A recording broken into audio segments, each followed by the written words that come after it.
It was just a normal morning during the holiday, with the sun shining bright, hinting at a fun day ahead. I was trying to get my son Aaron ready for his baseball game when everything changed suddenly. As I opened the door, I was stunned to see my husband Mark standing there. The same husband who had disappeared without a trace 3 years ago. "This is our home," he stated firmly, but with a hint of uncertainty in his voice. Before I could fully comprehend his return, another person appeared behind him. Clara, my sister-in-law. Seeing her made my stomach twist with unease. "We're here to take custody of Aaron," Clara declared, her words dripping with false kindness. I had often wondered about this exact situation, remembering how Mark and Clara had vanished around the same time. It seemed too coincidental to be true. But with the chaos of daily life and limited resources, I hadn't been able to investigate further. Lost in these thoughts, I barely noticed Aaron's voice behind me. "Mom, who are you talking to?" My heart sank. There he stood, my brave son, unaware of the storm brewing. Clara turned her predatory smile toward him. "It's nice to meet you, Aaron. I've been wanting to meet you for a long time." Her words churned my stomach. It was the same voice that had charmed everyone, hiding the manipulative and cruel nature I knew too well, the voice I had hoped to never hear again. Confused, Aaron looked at me and then back at them. "Dad, why are you here? And who is she?" He edged closer to me, sensing the tension instinctively. Mark and Clara stood there, looking stunned and caught off guard, clearly not prepared for this confrontation. Before they could gather themselves, Aaron spoke up, his voice filled with anger. "We're leaving, so move." It was then that Mark and Clara noticed something behind me, and their faces turned pale. I couldn't help but let out a bitter laugh. Standing there was my daughter Elise, cradled in Aaron's arms. Mark's eyes widened in shock, darting between Elise and me. "Mark, Clara," I began, my voice steady despite the turmoil inside. "3 years ago, you disappeared without a word. I was left to pick up the pieces, raise Aaron, and face an unexpected pregnancy." I paused, letting the weight of my words sink in. Clara's eyes narrowed, but I pressed on. "I'm not the same person you abandoned. I fought hard to build a life for my children and me, and I won't let you come back to ruin that." Their faces showed shock, disbelief, and perhaps a hint of guilt. But it was too late for guilt. The wounds they caused were too deep. "Please leave," I said firmly. "You have no right to be here." Mark started to speak, likely with some excuse or plea, but I didn't want to hear it. I closed the door on them, on the past they represented. Turning back to my children, I saw Aaron looking at me with newfound respect, and Elise oblivious to the turmoil. I took a deep breath, steadying my racing heart. This was just the beginning. The battle lines were drawn, and I was prepared to fight for my family's future. The days that followed Mark and Clara's unwelcome visit were filled with a whirlwind of emotions and memories, threatening to overwhelm me like a tidal wave. I found myself going back to the difficult times after Mark disappeared, the nights when I couldn't sleep for worry, and the hours spent wondering what I could have done differently. Aaron struggled the most. Once a happy and outgoing kid, he became quiet and distant, his sparkle fading. I remembered how he'd push away his dinner, beg to skip school events, and give me cold looks instead of his usual warm smiles. It hurt to see him like that, but I didn't know how to help him. While I dwelled on those memories, Elise's innocent laughter filled the house, a sharp contrast to the turmoil inside me. She was my unexpected joy, a beacon of light during Mark's betrayal. Her birth gave me strength and vulnerability all at once. One night, as I tucked Aaron into bed, he looked at me seriously. "Mom, why did Dad leave us? Did we do something wrong?" His question felt like a punch to the gut. "No, honey, you did nothing wrong. Sometimes grown-ups make choices that don't make sense, and it's not because of you." "But why did he come back with Aunt Clara?" His confusion broke my heart. I sighed, trying to find the right words. "I don't know why they came back, but I do know that we're a family. You, me, and Elise. We'll face this together." He nodded slowly, his young face full of worries no child should have. "I trust you, Mom. I just wish things were like before." I kissed his forehead, whispering, "I know, my love, I wish that too." The next day, a call from my lawyer, Mr. Thompson, snapped me out of my thoughts. "Lauren, we need to talk about your legal options. Mark and Clara's accusation is unfounded, but we need to prepare a case." I listened intently, my thoughts racing. This was my chance to fight back, to ensure that Mark and Clara couldn't harm us anymore. "Let's go for it," I declared firmly. "I need to safeguard my children, and I won't allow them to be manipulated by whatever game Mark and Clara are playing." Mr. Thompson's voice was reassuring. "You're making the right choice. I'll start getting the paperwork ready. We'll show them that they can't just push you around." As I ended the call, a sense of determination settled over me. Mark and Clara had underestimated me, thinking I'd crumble under their pressure. But they were mistaken. I was stronger now, forged by the challenges I'd faced. I glanced at Elise playing nearby and knew I'd do whatever it took to protect them. This wasn't just about revenge anymore. It was about justice for my children and myself. Mark and Clara had ignited a fierce protective instinct in me, and I was prepared to fight back with all my might. As weeks passed, my resolve solidified like steel. I braced myself for the legal battle ahead, but nothing could have prepared me for the emotional warfare to come. Mark and Clara, like vultures circling, began their campaign to wear me down. One afternoon, picking up Aaron from school, I found them waiting, casting a shadow over the sunny day. Clara's voice dripped with false sweetness as she greeted Aaron. "Hi, sweetie. We've missed you so much." Aaron clung to my hand, his body tense.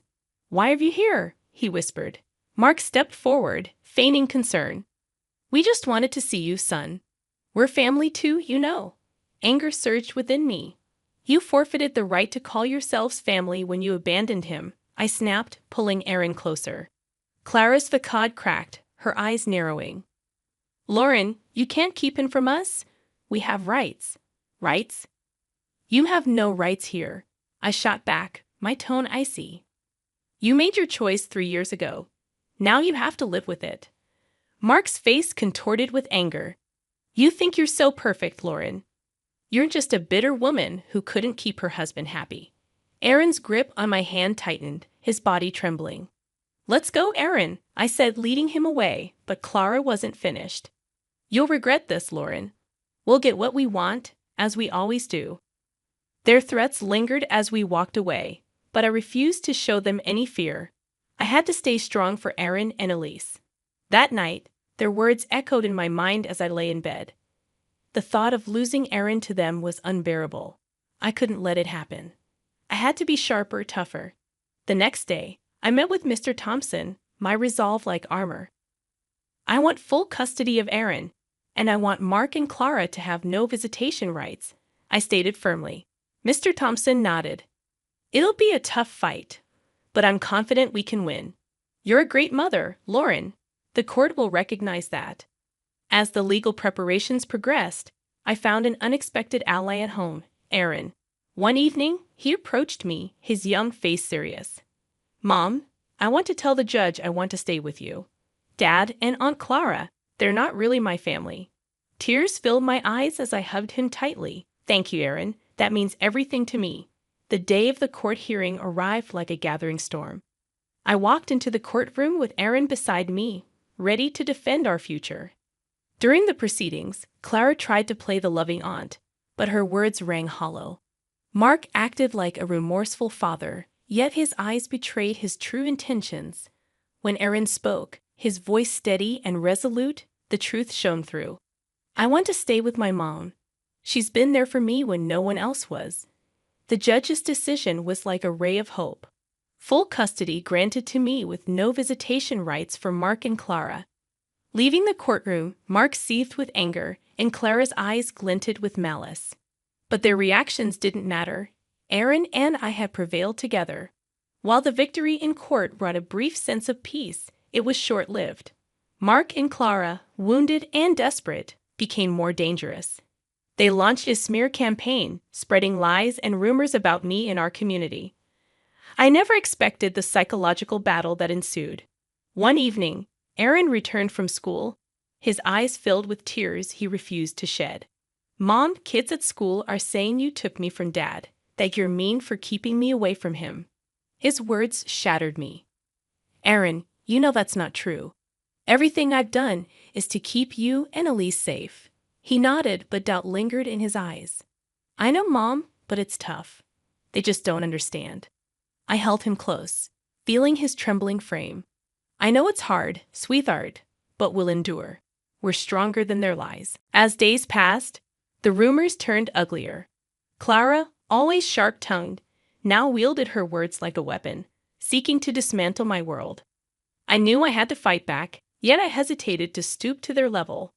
Then one day, Mark appeared at my workplace, feigning remorse. Lauren, can't we talk, for Aaron's sake? His words dripped with venom, his facade transparent. There's nothing to discuss, Mark. You made your choice. Now you live with it. He gripped my arm tightly. You're destroying my life. Lauren, you and that kid. I pulled away, my voice steady. No, Mark, you did that to yourself. As I walked away, his parting threat sent a chill down my spine. This isn't over, Lauren. I won't give up so easily. The legal win secured custody of Aaron for me, but it didn't put an end to the conflict. Mark and Clara persisted, and I could see how it affected Aaron. He was caught in a battle he couldn't grasp, torn between his biological father and the mother who had never let him down. One evening, Aaron approached me, his face filled with uncertainty. Mom, what if Dad changes? What if he wants to be a real dad? His words struck a chord. Aaron, I understand he's your father, and it's natural to hope for that. But we must see people for who they are, not who we wish them to be. There was a moment of silence before Aaron looked up at me, his eyes clear. I understand. I just wish things were different. I embraced him, murmuring, I wish the same, Aaron. I truly do. Amidst the ongoing battle, my focus remained on Aaron and Elise. They were my pillars, the reason I fought relentlessly. And I'd do anything to shield them, to give them a life free from the shadows cast by Mark and Clara's deceit. Their relentless campaign turned darker, veering into harassment. They seemed omnipresent, at my workplace, near Aaron's school, always lingering, always observing. It became a psychological siege, its weight bearing down on me daily. Yet, I refused to be cowed. It was time to retaliate, to show them they couldn't disrupt our lives without repercussions. I arranged a meeting with Mr. Thompson, my determination unwavering. Mr. Thompson, it's time for more decisive legal action. I want to pursue a restraining order against Mark and Clara, and I want to sue them for harassment and defamation, I asserted. Mr. Thompson agreed wholeheartedly. I believe that's a prudent step, Lauren. Their behavior is intolerable, and they must face the legal consequences. The legal battles were arduous, but I remained steadfast. In court, Mark portrayed himself as the victim, a man unfairly treated by his vengeful ex-wife. Clara, ever the performer, shed tears over being deprived of a role in her nephew's life. However, their theatrics couldn't obscure the truth. The judge saw through their charade and granted the restraining order. Furthermore, they were instructed to compensate for the harm caused by their defamatory actions. Leaving the courtroom, Mark seethed with anger, while Clara's eyes smoldered with unspoken threats. Yet, this time, I refused to be intimidated. The law was on my side. Their defeat in court failed to extinguish their vendetta. If anything, it seemed to stoke their malice further. One day, I received a chilling call from Mark. You think you've won, Lauren? You think you can ruin my life and walk away? I'll ensure you regret this, he spat over the phone. I gritted my teeth, suppressing the fear his words ignited. You brought this upon yourself, Mark. I'm merely safeguarding my family. You haven't seen the end of me, Lauren. This isn't finished, he snarled before disconnecting. His threat lingered in the air like poison, but I refused to let it weaken me. Aaron and Elise were my top priority. They were my world, and I'd do whatever it took to shield them from Mark and Clara's cruelty. However, as days turned into weeks, the constant strain started to wear me down. The perpetual watchfulness, the dread of what Mark might do next, the weight of single motherhood, it consumed me entirely. One evening, As I tucked Elise into bed, Aaron approached me, his expression serious. Mom, are we going to be okay? Dad sounded really angry on the phone. I enveloped him in a hug, my heart breaking for the burden he carried. We'll be okay, Aaron. I won't let anything happen to us, I promise. Yet, even as I uttered those words, I knew the battle was far from over. Mark and Clara loomed like a looming storm, and I had to be prepared for whatever they threw our way. The weeks post-court ruling were fraught with tension and vigilance. Mark and Clara, constrained by the restraining order, retreated into the shadows, their silence more unsettling than their threats. I sensed this lull was just the calm before another storm. Then it struck. Clara, in a desperate move, staged a public spectacle. While I was grocery shopping, she emerged out of nowhere, hurling accusations. You're a monster, Lauren. You've torn our family apart. Clara's cries drew the attention of bystanders. I stood firm, my voice unwavering. Clara, you need to leave. You're violating the restraining order. Enraged, she spat back. I don't care. The world needs to see your true colors. But her theatrics backfired. The store manager, recognizing the disruption, called the police. As they escorted a hysterical Clara away, her facade of the wronged aunt crumbled. This public meltdown proved to be the tipping point. The police charged Clara with violating the restraining order and causing a public disturbance. Mark, too, faced repercussions. His involvement in the harassment and defamation, now laid bare, led to his arrest. As I witnessed their apprehension, a twinge of pity stirred within me. They had plummeted into their own abyss, a pit of lies and animosity they had dug themselves. Yet this feeling was swiftly eclipsed by a sense of justice. They were finally being held accountable for their actions. In the aftermath, the community's perception shifted. The truth about Mark and Clara's deceit and manipulation came to light. Those who had once whispered behind my back now extended their apologies and support. Aaron, witnessing his father and aunt's downfall, grappled with conflicting emotions. Mom, is it wrong to feel relieved about Dad and Aunt Clara getting arrested? I squeezed his hand, empathizing with his inner turmoil. It's okay to feel relieved, Aaron. They caused us a lot of pain. It's natural to seek justice. The battle that had consumed us for months appeared to be at an end. Mark and Clara, once formidable adversaries, were now diminished. Their ability to harm us had been stripped away. As I tucked Aaron and Elise into bed that night, a sense of tranquility settled over me. We had weathered the storm and emerged triumphant. Our future lay before us, bright and full of promise. Though life had thrust us into turbulent waters, we had learned to navigate the tempest. Now it was time to relish the calm, to embrace the fresh beginning that awaited us. I never imagined my life would take such a turn. Sometimes, I think back to those early days with David and wonder where it all went wrong. My name is Angela, and I want to share my story, one of love, trust, and betrayal. It all started when I was in my mid-20s, juggling college and part-time jobs in Austin, Texas. My life was a balancing act, but I was determined to stay independent. I had always prided myself on working hard and never relying on anyone else, especially not for financial support. Then came David, who was a few years older than me.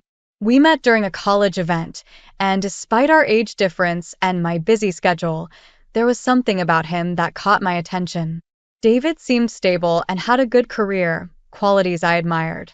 We quickly became inseparable. David and I fell in love. It felt like a fairy tale at first. We navigated our way through our differences and made it work. I bought him thoughtful gifts on special occasions, like a beautiful leather wallet for his birthday, but never asked him for anything in return. My independence was a cornerstone of our relationship. I wanted him to see me for who I was and not just as someone who could be swayed by material things. But as we grew closer, David's insecurities began to surface, and they were deeply rooted in his relationship with his parents, Robert and Linda.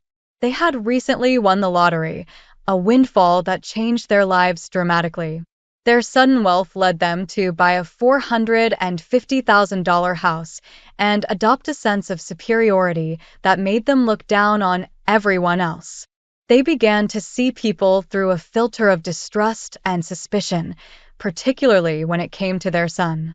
I first met Robert and Linda at their new, opulent home. They welcomed me with forced smiles and superficial politeness. It was clear from the start that they didn't like me.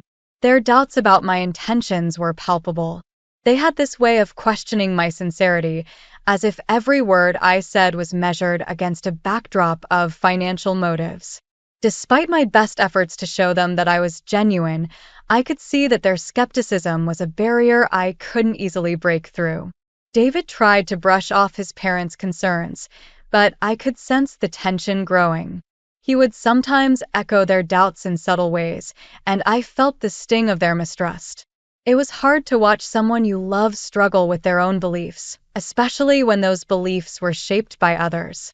Despite my growing concerns, I chose to be patient and hoped that, over time, they would see my true intentions. The first major crack in our relationship appeared on David's birthday. I had been planning the perfect gift, a high-end camera that David had been eyeing for months. I saved up for it and was excited to see his reaction. When the day arrived, I hoped this gesture would show him how much I cared. We went over to his parents' house to celebrate. David eagerly showed off the camera to Robert and Linda, hoping for their approval. But instead of delight, their reaction was cold and accusatory. They didn't even try to hide their disdain. "Oh, how convenient," Robert said with a smirk. "Just what David needs, another expensive toy." Linda chimed in, her voice dripping with sarcasm. "It's amazing how generous you can be when it's someone else's money, isn't it?" David's face fell. I looked at him, hoping he would step in and defend me. Instead, he fell silent, his eyes cast downward. His hesitation was like a knife to my heart. In that moment, I felt completely alone, exposed to the very people who were supposed to support us. The silence that followed was suffocating. David's parents continued their barrage of insinuations, and David sat there, a passive participant in their cruel game. The joy I had hoped to share with him was replaced by a heavy, painful silence. The hurt was not just from their words, but from David's unwillingness to stand up for me. As I left that night, I couldn't shake the feeling that something fundamental had changed. The seed of doubt planted by David's parents had taken root, and I was beginning to see the consequences of their toxic influence on our relationship. What started as subtle mistrust had now become an open, festering wound. The question was no longer just about whether David loved me, but whether he could truly trust me despite the poison planted in his mind. This was just the beginning, and I had no idea how deep the rift would grow or how it would all play out. All I knew was that the trust one thought we had built was now hanging by a thread, and the future of our relationship seemed increasingly uncertain. The cracks in our relationship grew wider with each passing day. I kept hoping that time would heal the wounds and that David would come to see how much I loved him, despite the shadows cast by his parents. But instead, things only seemed to get worse. David's birthday had been a turning point, but I didn't realize just how significant until a few weeks later. The tension in our home was palpable. David was more withdrawn, and the once simple joy of being together was now clouded by unspoken doubts and arguments. It was clear that the influence of his parents was taking a serious toll on our relationship. One evening, as we were sitting on the couch after dinner, David finally spoke up about what had been bothering him.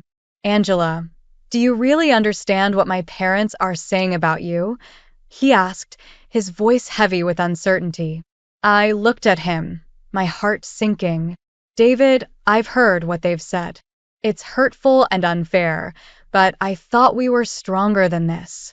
I thought you knew me better." He shook his head. "It's not just about what they say. It's what I've been feeling. They keep suggesting that you're with me for my money. And I don't know if I can ignore it anymore. I felt a lump in my throat. David, I've worked hard to show you that I'm here for you, not your money.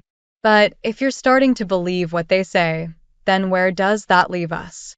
The conversation ended in tears, with David retreating to his side of the bed, leaving me alone with my thoughts. The love that once seemed so certain was now shrouded in doubt and mistrust. I wanted to fight for us, but it felt like I was fighting against David's own insecurities and his parents' relentless negativity. The next major event was David's birthday party, which I had hoped would be a fresh start. I bought him an expensive camera, something he had always wanted. I thought it would be a perfect gift to show him how much I cared and to mend the rift that had formed.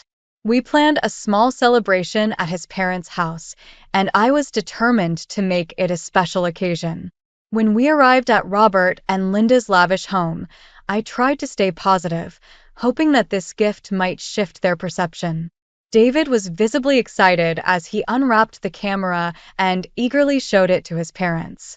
I watched as their faces lit up with forced smiles, but it quickly became clear that the joy was superficial. Robert took one look at the camera and scoffed. Another high-end gadget. Must be nice to have so much disposable income. Linda's comment was even more cutting. It's always interesting to see what people will do for a little bit of attention. David, rather than defending me, stood silently. His eyes were downcast, his silence almost an endorsement of his parents' harsh words. I could feel the sting of their accusations, and their words felt like a direct assault on my character. The evening ended on a sour note, with David and me leaving the party in silence. I could sense the deepening divide between us, and it was clear that the mistrust had taken root. The hurt and disappointment I felt were overwhelming, and I began to question whether there was any way to repair the damage. The following days were filled with tension and unspoken words. David's behavior became more distant, and the love that once felt so genuine now seemed overshadowed by a thick fog of doubt. It was heartbreaking to realize that the person I thought I knew and loved was now questioning my intentions. I started to think about what I could do to address the situation. I needed to find a way to confront the doubts and accusations head-on. The idea of a dramatic gesture took shape in my mind. I wanted to prove to David and his parents that I had nothing to hide and that my love for David was genuine. So, I made a plan. I decided to invite David and his parents to a special place, one that would make them see just how wrong their suspicions were. I knew that this confrontation would be crucial in deciding our future, and I hoped it would finally bring the clarity we needed. As I prepared for this confrontation, I felt a mixture of hope and anxiety. I knew it was a gamble, but I also knew that I couldn't continue in a relationship where trust was perpetually in question.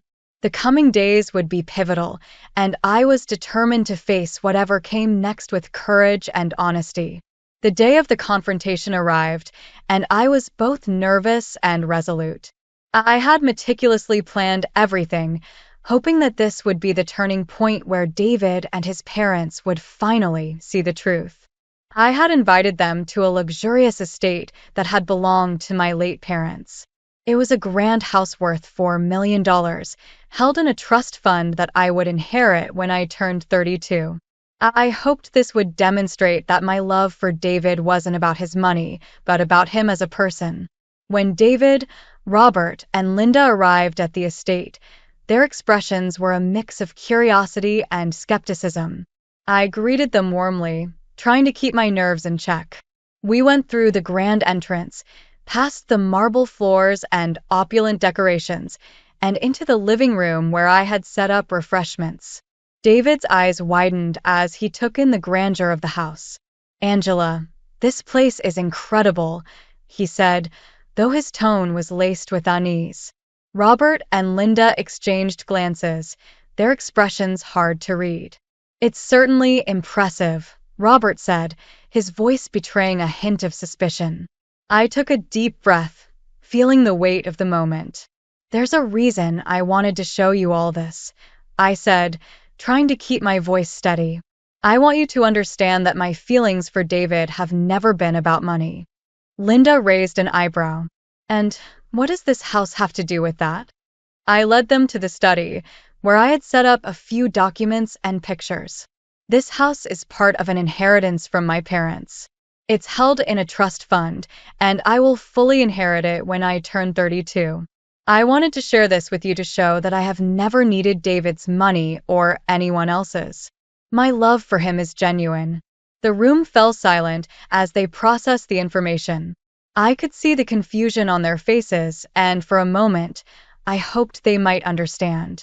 David, on the other hand, looked conflicted. He seemed torn between his parents' lingering doubts and the evidence I was presenting. Robert was the first to speak, his voice softer than before. Angela, I didn't realize this was part of your background, but it still doesn't change how we've seen things. Linda nodded in agreement. We've been worried about David's well-being, and maybe we were too quick to judge. David looked at me, his eyes searching for answers. Angela, I never meant to doubt you, but their opinions have weighed heavily on me. I see now that you have your own successes and don't need anything from me. I felt a pang of sadness mixed with hope. David, I've tried to show you that my love for you is real. But if you're still having doubts, we need to address them directly. The tension in the room was palpable as we continued to talk.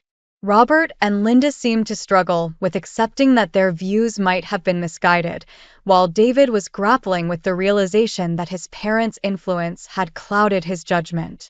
As the conversation progressed, it became clear that the damage done by the mistrust was significant. Despite the apologies and attempts to reconcile, I felt a growing sense of resignation.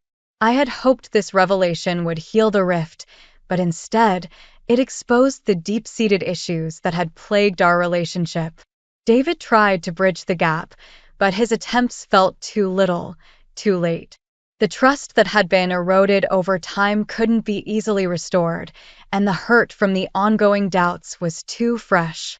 I realized that no matter how sincere David's intentions were, the foundation of our relationship had been fundamentally damaged.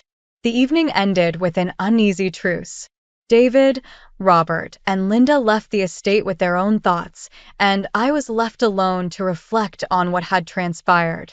The confrontation had brought some clarity, but also reinforced the painful truth that our relationship was at a breaking point. As I prepared to move forward, I knew that the next steps would be crucial. I had to decide whether to continue fighting for a relationship marred by mistrust or to take a stand for my own self-respect and independence. The choices I faced were daunting, but I was determined to find a path that honored my own values and feelings.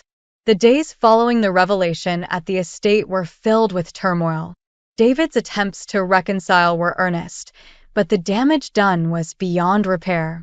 I couldn't ignore the harsh reality that had unfolded. The seeds of mistrust, once sown, had grown into an insurmountable barrier between us. One evening, as I was packing up some of my things in our apartment, David came to talk. His face was lined with worry, and his voice trembled with the weight of his emotions. "Angela, please, can we talk?" he asked, his eyes pleading.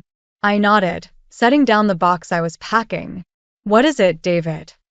"I know I made mistakes," he began, struggling to find the right words. "I didn't stand up for you like I should have. I let my parents' opinions cloud my judgment, and I'm truly sorry for that." I sighed, feeling a mix of sadness and frustration. "David, it's too late for apologies. The trust between us was shattered long before this revelation. I needed you to believe in me, not just to hear me, but to actually trust me." David's shoulders slumped. "I understand that now. I see the damage that's been done. But I'm willing to do whatever it takes to fix this, if you'll give me a chance."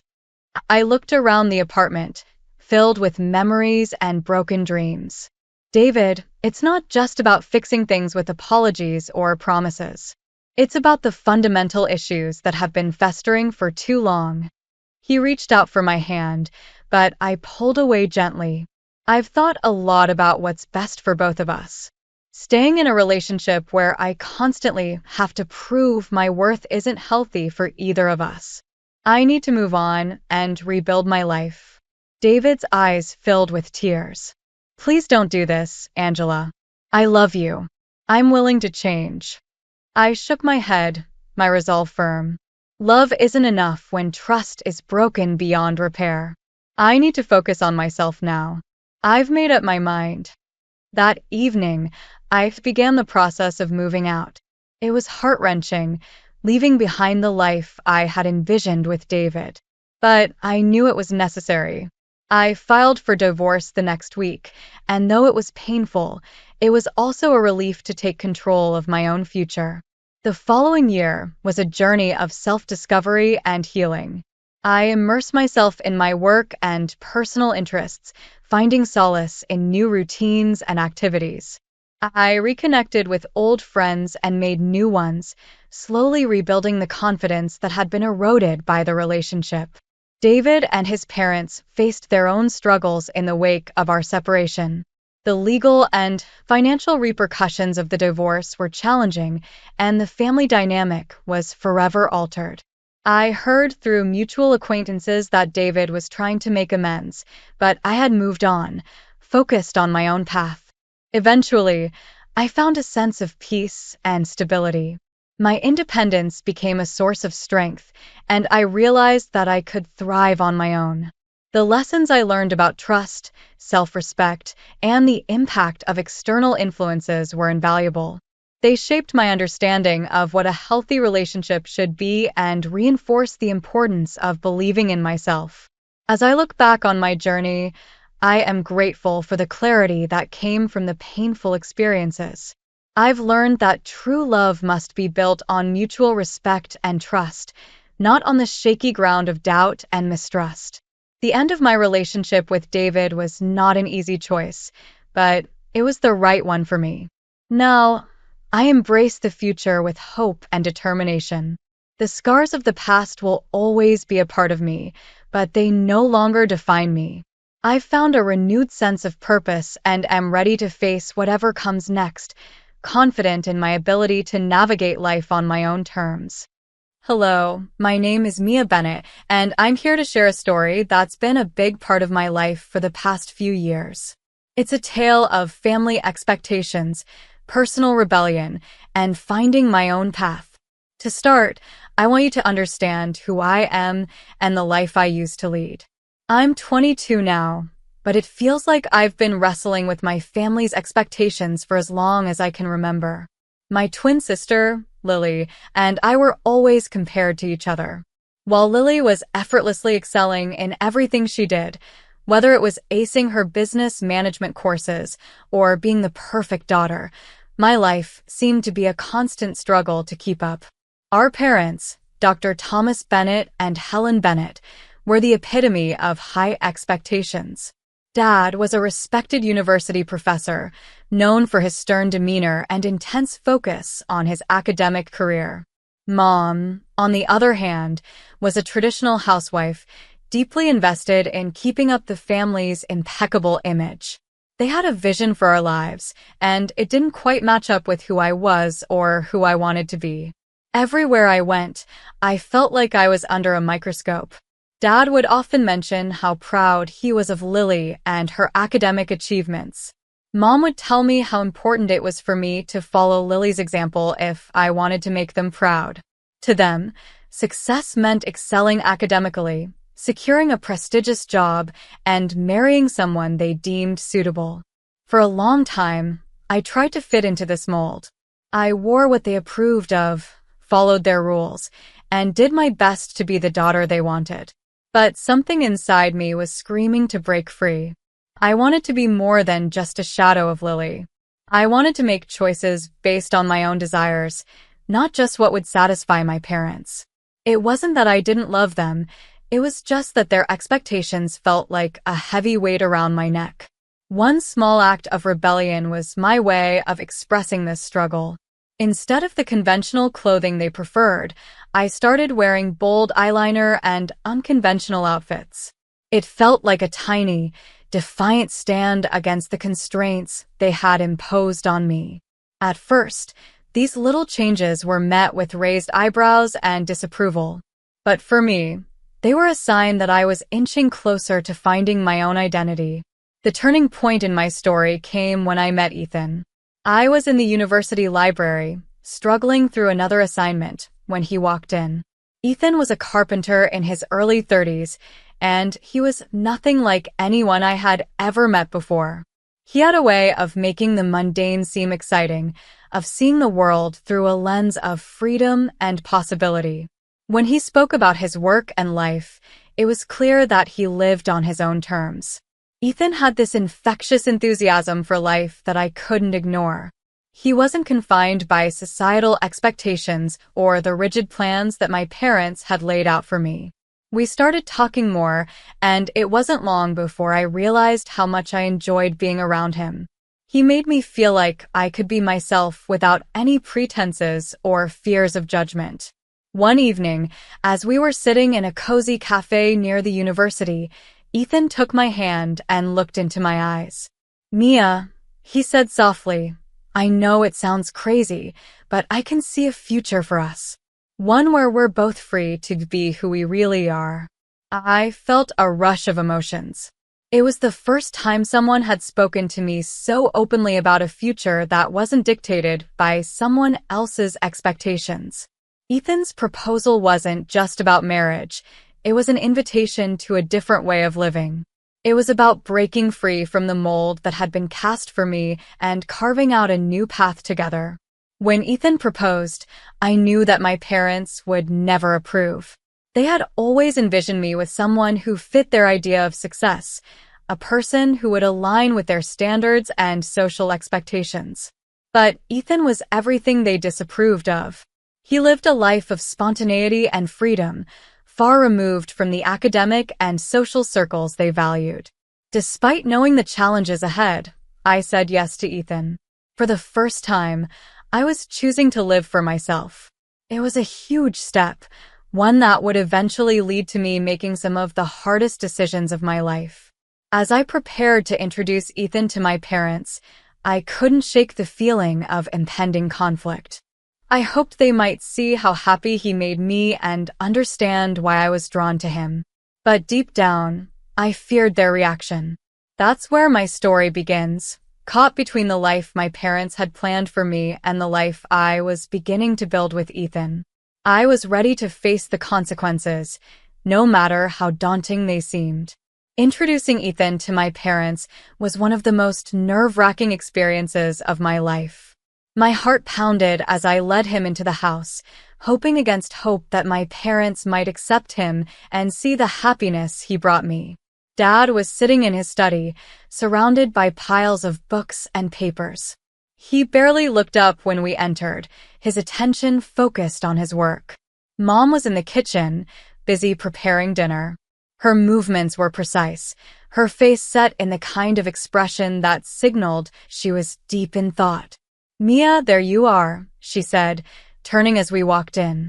Her gaze shifted to Ethan, and her eyes narrowed slightly. "And who is this?" I took a deep breath.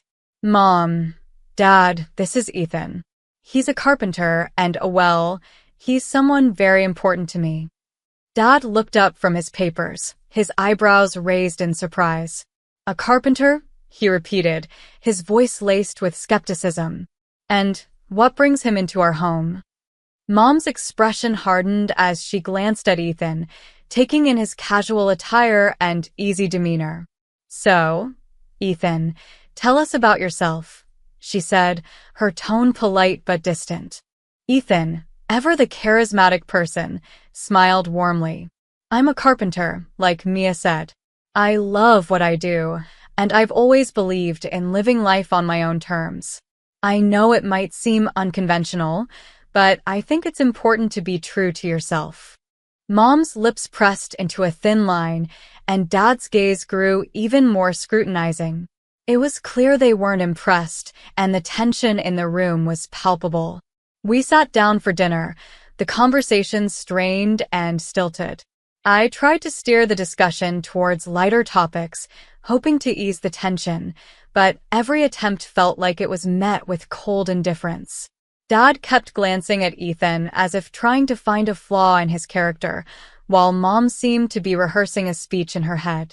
After dinner, I knew we were approaching the inevitable confrontation. As we were saying our goodbyes, Dad cleared his throat and said, "Mia, could you and Ethan come with me to the study for a moment?"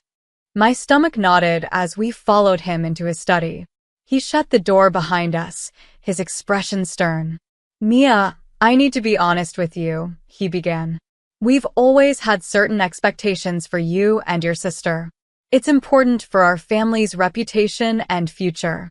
I swallowed hard. "I understand, Dad, but Ethan makes me happy. Isn't that worth something?" Dad's face grew more serious. "It's not just about happiness, Mia. It's about making choices that align with the family's values and future. Ethan, while he may be a good person, doesn't fit into that picture." Mom nodded in agreement, her eyes fixed on me. "We've been very clear about what we expect from you. If you choose to be with Ethan, you need to understand that it means going against everything we've worked for and what we believe is best for you." Ethan's gaze met mine, filled with concern. "Mia, what are they saying?" Dad took a deep breath and delivered the ultimatum. "You have a choice, Mia. Either you stay with us and follow the path we've laid out for you, which includes breaking off this relationship, or you choose Ethan and leave this family behind. It's a difficult decision, but one you need to make." The weight of their words hit me like a ton of bricks. I had always known this moment might come, but facing it was an entirely different experience. My heart raced as I tried to process their ultimatum. Ethan's hand found mine, offering comfort and solidarity. "Whatever you choose, I'll support you," he said quietly. "But I hope you'll choose what makes you truly happy." The finality of their words and Ethan's unwavering support left me in turmoil. I had spent my entire life trying to meet my parents' expectations, but now I was being asked to choose between my own happiness and their approval. It was a choice no one should have to make, but it was the reality I faced. As we left the study, I knew the decision ahead of me was monumental. It wasn't just about Ethan or my parents. It was about my own future and what I truly wanted from life. The tension and uncertainty hung in the air, and the path forward seemed both daunting and exhilarating. The hours that followed were filled with sleepless nights and endless contemplation. I knew I had to make a choice that would define the rest of my life. It was clear that whatever decision I made, it would come with its own set of challenges and sacrifices. But for the first time, I felt a flicker of hope and determination to live a life true to myself. The days following the ultimatum were some of the hardest of my life. Every conversation with my parents felt like a battle, each word exchanged laced with underlying tension. I knew that choosing Ethan meant breaking away from the only life I had ever known, but the more I thought about it, the clearer my path became. Ethan and I spent long hours talking about our future, discussing everything from the small details of daily life to our dreams and fears. His unwavering support made me feel less alone in this tumultuous time. He was my rock, the person who made me feel like I was finally living for myself rather than trying to meet someone else's expectations. One evening, as we sat together in the cozy little apartment Ethan had rented, he took my hands in his. "Mia, I want you to know that no matter what happens, I'm here for you. I know this isn't easy, but I believe in us." His words were a balm for my troubled heart. "I just don't know how to tell them," I admitted, my voice breaking. "I know it'll hurt them, but I can't keep living under their shadow." Ethan squeezed my hands gently. "It's not about hurting them. It's about choosing your happiness. You deserve to live a life that feels right to you." The decision was made. I could no longer live a life defined by my parents' expectations. I was ready to embrace a future with Ethan, even if it meant walking away from my family. That weekend, I made the difficult choice to have one final conversation with my parents. I wanted to do it face to face, to let them see my resolve and hear my reasons for choosing Ethan. My heart raced as I walked into the family home, my stomach tied in knots. Mom and Dad were seated in the living room, their expressions a mix of concern and anticipation. I took a deep breath and began, "I've made my decision. I'm choosing Ethan. I can't continue living a life that isn't true to who I am." Dad's face turned ashen, and Mom's eyes filled with tears. "Mia, you're throwing away everything we've worked for," Dad said, his voice tinged with disbelief. "Don't you see the impact this will have?" I shook my head, my voice firm. "I see the impact, Dad. But I have to live my own life, not the one you've planned for me. Ethan makes me happy in a way that I've never felt before. I can't ignore that." Mom's tears flowed freely now, her voice trembling. "We just want what's best for you. We thought we were guiding you towards a successful and fulfilling life." I looked at them, my heart aching. "I understand that, but your vision of what's best for me is not the same as what I need for myself. I love you both, but I have to follow my own path." The conversation ended in a heavy silence. My parents, deeply hurt and disappointed, struggled to understand my decision. It was clear that they were not ready to accept my choice. The finality of our conversation hit me hard. I knew that by choosing Ethan, I was closing a chapter of my life with my parents. It wasn't a decision I made lightly, but it was a necessary step towards my own happiness. Ethan and I moved forward with our plans, but the beginning wasn't easy.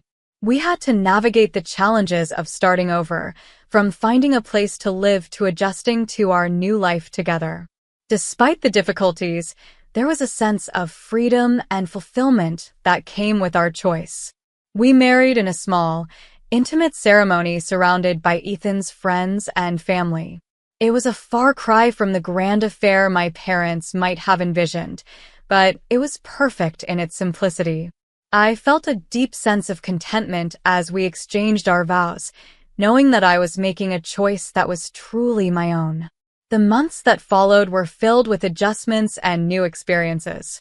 Ethan's carpentry business began to thrive, and he completed advanced training that significantly increased his income. We bought a modest house on the outskirts of Chicago, and I started working as a coordinator for his business.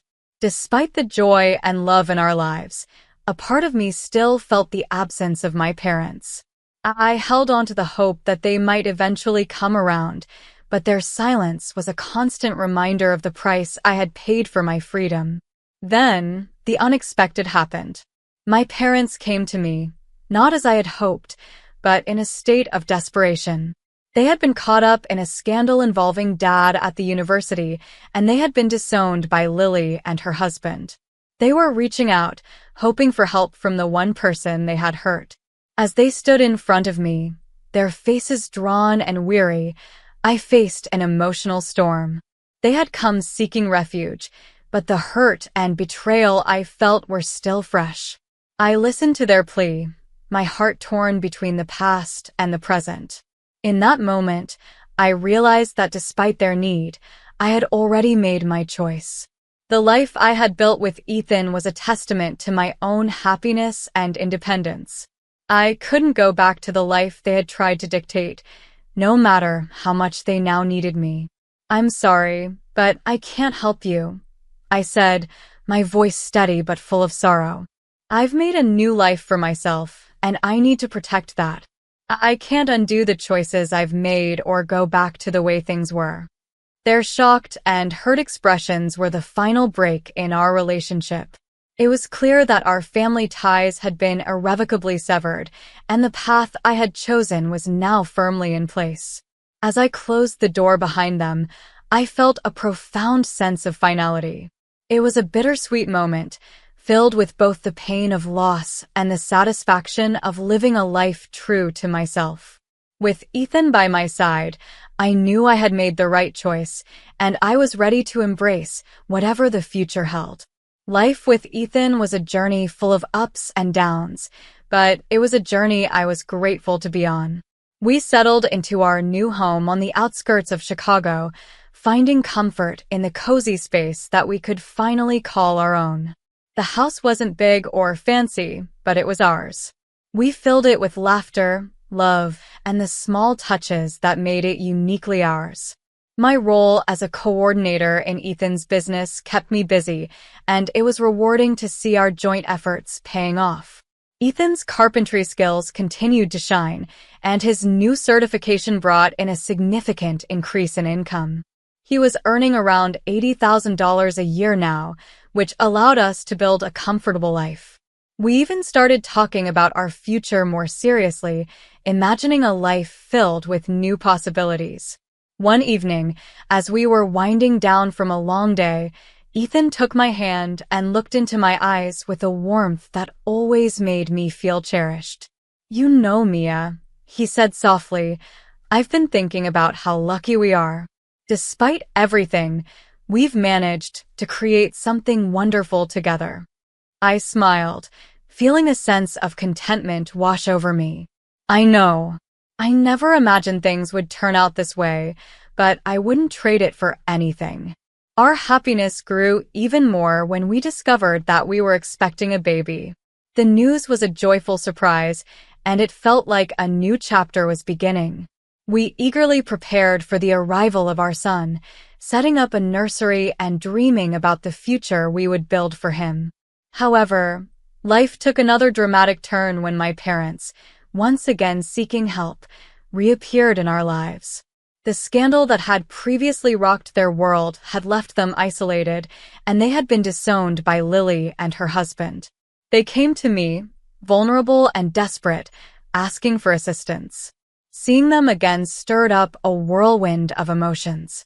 My heart ached for the family I had once been a part of, but I also knew that their actions had irreparably changed our relationship. I was now deeply rooted in the life Ethan and I had built together, and I had to protect that.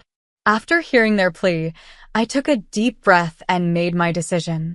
"I'm sorry, but I can't take you in.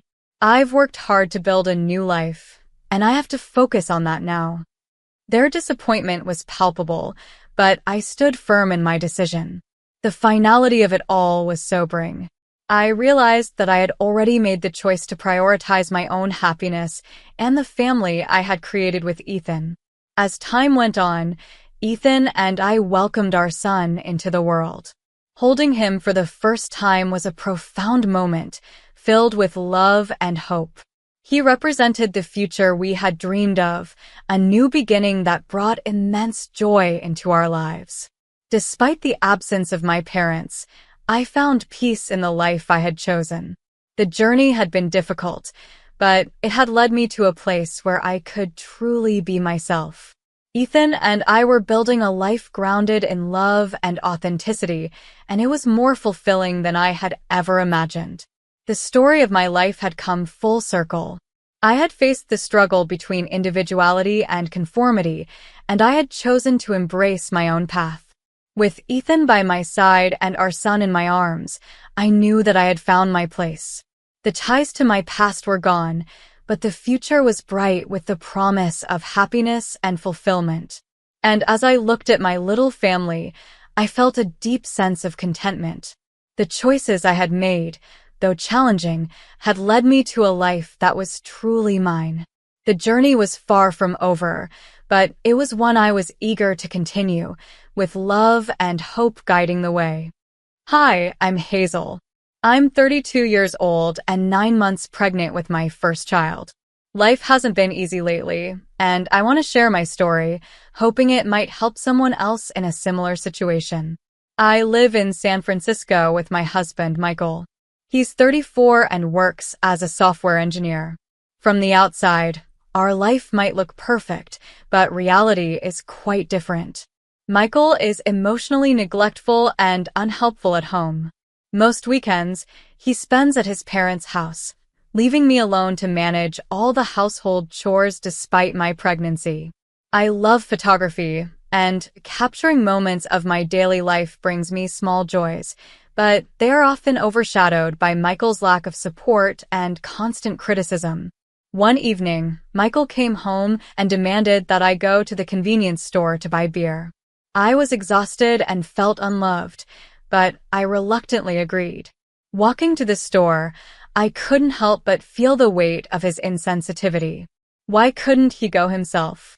I thought, but questioning him would only lead to another argument. When I returned home with the beer, Michael barely acknowledged my effort. Instead, he continued to criticize me, finding faults in everything I did. His words cut deep, but I held back my tears. Over the past few months, our relationship had strained further, and his behavior had become more dismissive and hurtful. The next morning, Michael acted as if nothing had happened. He was cheerful and indifferent to the previous night's events. I decided to make amends by preparing a special dinner, hoping it would bridge the growing gap between us. I spent the whole day cooking his favorite meal, but when he returned home drunk, my efforts were in vain. He hurled insults at me, questioning my worth and my ability to be a good wife and mother. I felt increasingly isolated and unsupported. As my due date approached, Michael insisted on taking a family trip with his parents. I was worried about traveling so close to my delivery, but he dismissed my concerns. "Just because you're pregnant doesn't mean you're sick," he snapped. His parents, who were often critical of me, backed him up. They lived nearby and were very involved in Michael's life, often putting their opinions above mine. On the day of the trip, my worst fears came true. As we were getting ready to leave, my water broke. I was in a panic and told Michael we needed to go to the hospital immediately. Instead of helping, he forced me out of the car, angry that I might mess it up. I was shocked and felt utterly abandoned. I couldn't believe he could be so heartless. Thankfully, our neighbor Nina saw me in distress. Nina is a wonderful woman, married to the CFO of the company where Michael works. She rushed to my side and called an ambulance. Her timely intervention ensured I got to the hospital safely. Nina stayed with me, offering comfort and support while I delivered my baby. Her presence was a lifeline during one of the most vulnerable moments of my life. In the hospital, as I cradled my newborn, I couldn't stop thinking about Michael's continued neglect and his family's constant criticism. It was clear I couldn't continue living like this. Nina, who had become a dear friend, supported me through this tough time. She even informed her husband about the situation, which would later prove to be crucial. During my stay in the hospital, a video of Michael forcing me out of the car went viral, spreading like wildfire. The video showed his true colors, and the public backlash was severe. Michael lost his job and struggled to find new employment. His reputation was tarnished, and he faced public shaming along with his parents. It was a harsh but fitting consequence for his abusive behavior. Meanwhile, I found solace and support with my parents and Nina. They encouraged me to think about my future and my baby's well-being. I began contemplating divorce, realizing it was the only way to secure a better life for us. The overwhelming evidence and social pressure made the divorce proceedings straightforward, with Michael and his family reluctantly agreeing to the terms. After my baby was born, my life began to change drastically. I realized I needed to make decisions that were best for both me and my child. Michael's behavior had reached a point where I could no longer ignore it, and I needed to think about our future. Nina continued to be a pillar of support during this difficult time. She often visited me at the hospital, bringing meals and words of encouragement. Her husband, Mark, who is the CFO of the company where Michael used to work, was equally supportive. It was comforting to know that they both understood the gravity of the situation. Once I was discharged from the hospital, I moved in with my parents. They were elderly but very supportive and welcomed us with open arms. Their home, also in San Francisco, became a safe haven for me and my newborn. I was overwhelmed with gratitude for their love and care. As I settled into my parents' home, I started to reflect on the events that had led me here. The viral video of Michael forcing me out of the car had garnered a lot of attention, and people were talking about it everywhere. The public backlash against Michael was severe. He lost his job, struggled to find new employment, and faced public shaming. It was a small comfort to know that others saw the truth of his behavior, but it didn't make the pain of his betrayal any less. Despite the chaos, I found solace in my new routine. My parents were wonderful, helping with the baby and offering emotional support. I also began to bond more deeply with Nina. She visited often, and our conversations became a source of strength for me. She shared stories of her life, offering advice and understanding. I began to see her as more than a neighbor. She was a true friend. During this time, I also started to consider my legal options. Nina suggested that I speak to a lawyer about divorce. It was a daunting thought, but I knew it was necessary. My baby's future depended on it. I contacted a lawyer who was compassionate and understood my situation. We discussed the details of my marriage, and I provided the overwhelming evidence of Michael's neglect and abuse. The divorce proceedings began, and they were straightforward, thanks to the public pressure and the viral video. Michael and his family reluctantly agreed to the terms. They had no choice. The evidence was too strong, and the social backlash was intense. It was a relief to see the process moving forward, but it was also emotionally draining. Meanwhile, I continued to find joy in small things. My love for photography blossomed again. I started taking pictures of my baby, capturing every precious moment.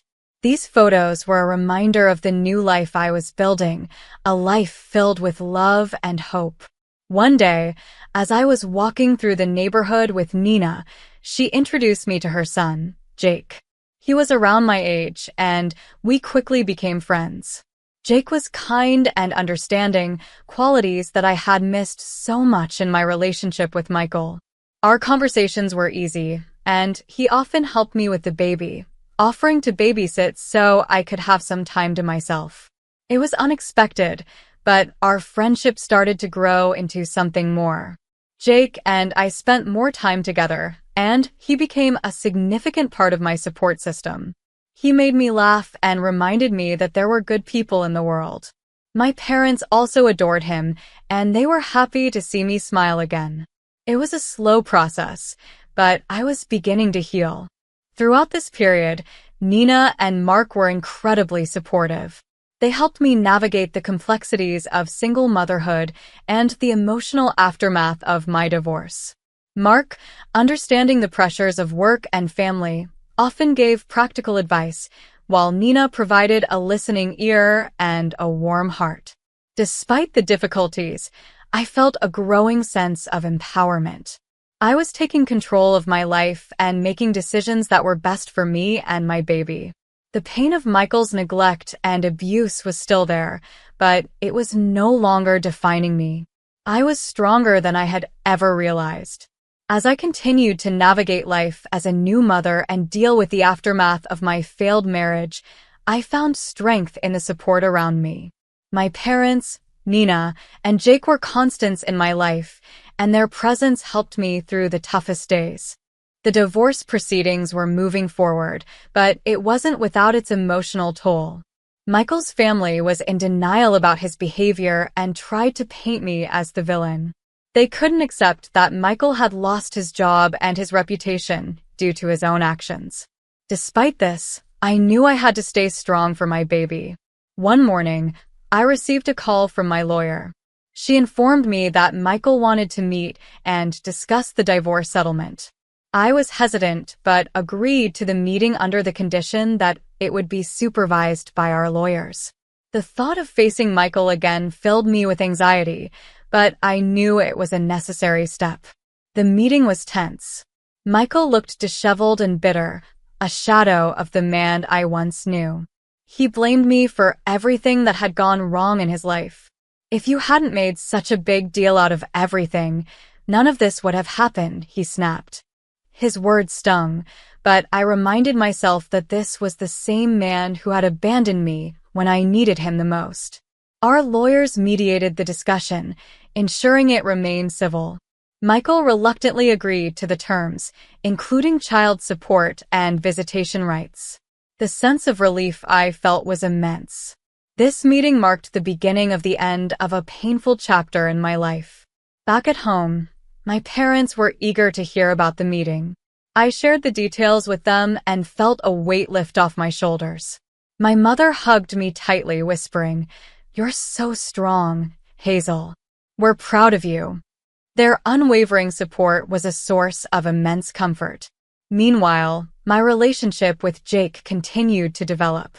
He was a breath of fresh air, always positive and supportive. One evening, as we were sitting on the porch, he looked at me and said, "Hazel, you're an amazing woman. You've been through so much, and yet, you're still standing. I admire your strength." His words touched my heart. For the first time in a long while, I felt seen and appreciated. Our bond grew stronger, and soon, what started as a friendship began to blossom into something more. We spent more time together, and he became a loving presence in my baby's life. My parents noticed our growing closeness and encouraged it. They could see how happy Jake made me. However, not everything was smooth sailing. Michael's parents continued to interfere, calling and demanding to see their grandchild. They refused to acknowledge the harm Michael had caused and acted as if nothing had changed. It was exhausting dealing with their relentless criticism, but I stood my ground, setting boundaries to protect my peace. One day, Nina invited me over for coffee. We sat in her cozy kitchen, and she asked me how I was holding up. I shared my struggles with Michael's parents and the challenges of single motherhood. She listened patiently and then said, "Hazel, you've come so far. Don't let anyone take away your peace. You have the right to protect your happiness and your child's well-being." Her words were empowering. Nina had become more than a neighbor. She was a mentor and a true friend. Her husband, Mark, also offered his support, advising me on legal matters and helping me understand my rights. As the months passed, I found myself growing stronger and more confident. I started taking on freelance photography projects, something I had always dreamed of.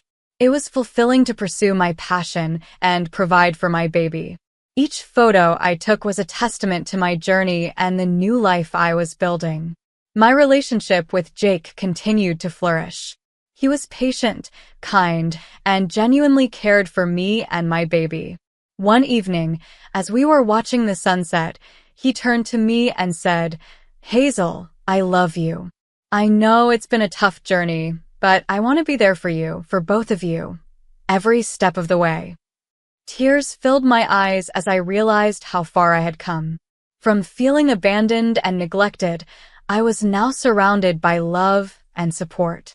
I looked at Jake and said, "I love you too. Thank you for being here, for everything." After months of struggle and resilience, my life finally began to take a positive turn. The divorce was finalized, and I was free from the toxic relationship that had weighed me down for so long. The day the divorce papers were signed was bittersweet. I felt a sense of loss, but also an overwhelming sense of relief. My lawyer, who had been a steadfast ally, reassured me, "This is a new beginning, Hazel.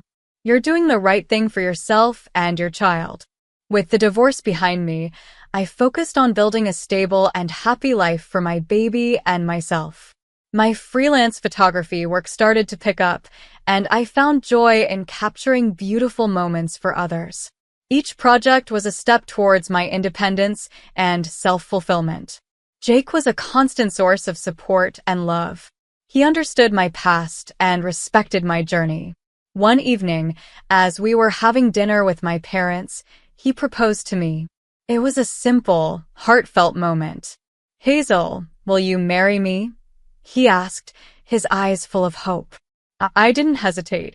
"Yes, Jake, I will. I replied, tears of happiness streaming down my face. My parents beamed with joy, and my heart felt full. Nina and Mark were thrilled for us. Nina, who had been there from the start, gave me a tight hug. You deserve all the happiness in the world, Hazel, she said warmly. Their son was a wonderful man, and I was grateful every day for the unexpected turn our relationship had taken. Michael and his parents continued to try and interfere, but I maintained firm boundaries. With the legal support and advice from Mark, I ensured that they respected our space. Their criticism no longer held power over me. I was stronger and more confident, ready to protect my peace and my child's well-being. As time passed, I found a new rhythm in life. My days were filled with photography sessions, moments of laughter with Jake, and the simple joys of watching my child grow. Jake was an incredible father figure, and our home was filled with love and happiness. One day, Nina and I were sitting in her garden, reflecting on how much had changed. You've come a long way, Hazel. I'm so proud of you, she said, smiling. I looked around at the vibrant flowers and felt a deep sense of gratitude.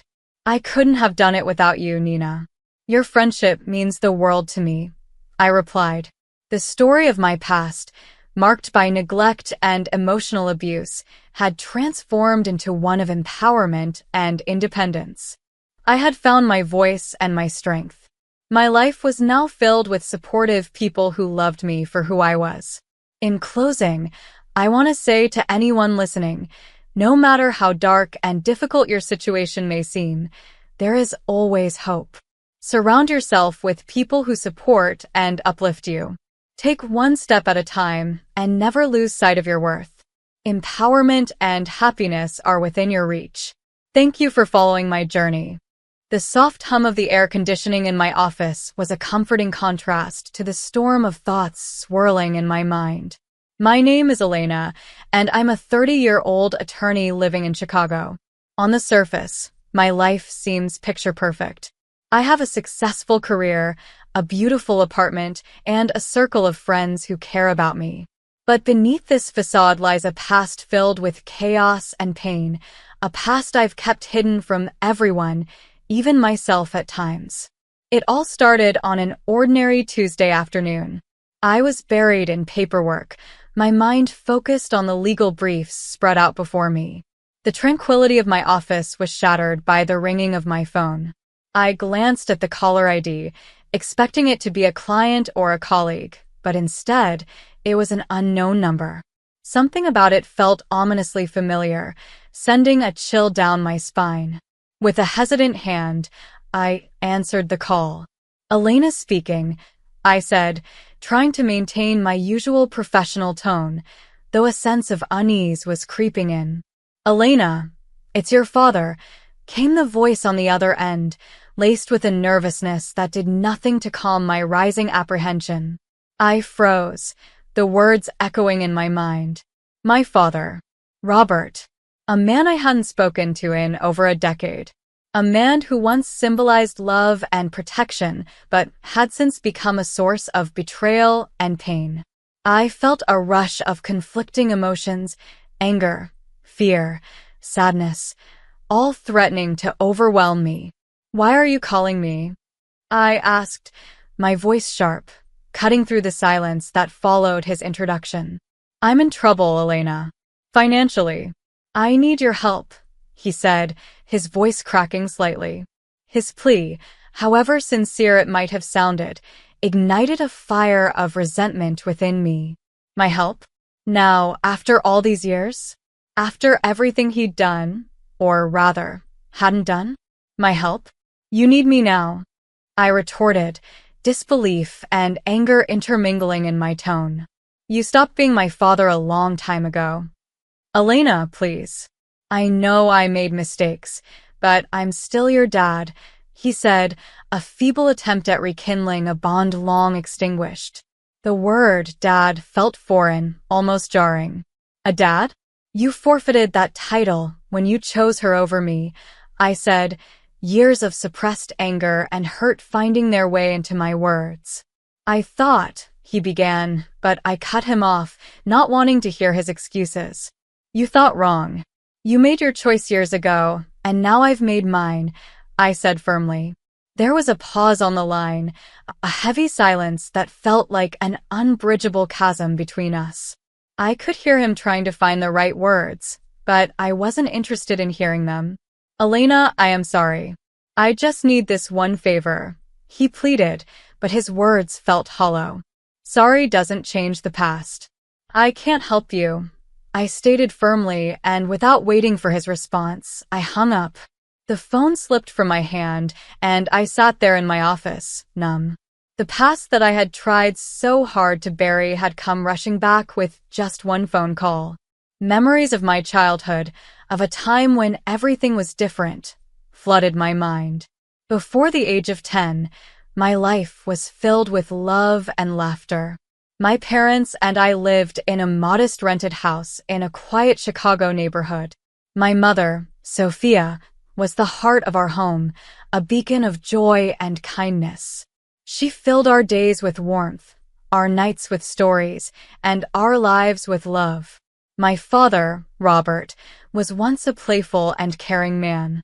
He would spend evenings playing games with me or teaching me little things about the world. Our home was a cocoon of happiness, where every day was an adventure and every night a sweet dream. But everything changed when my mother died unexpectedly.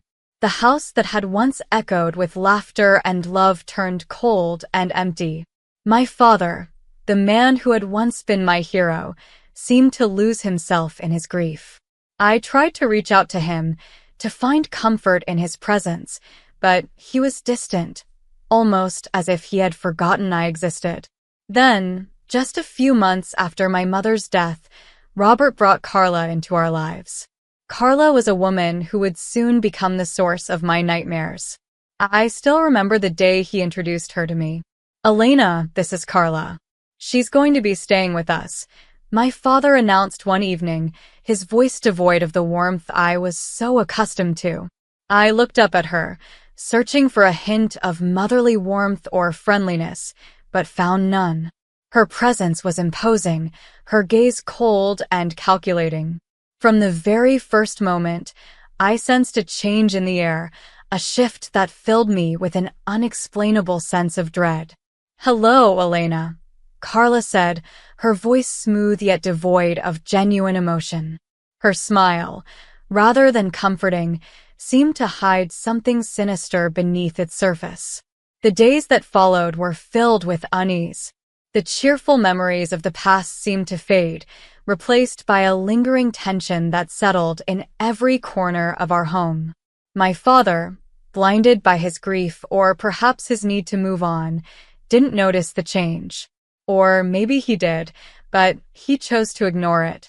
And so, the happy childhood I once knew came to an end, replaced by a life filled with fear and uncertainty.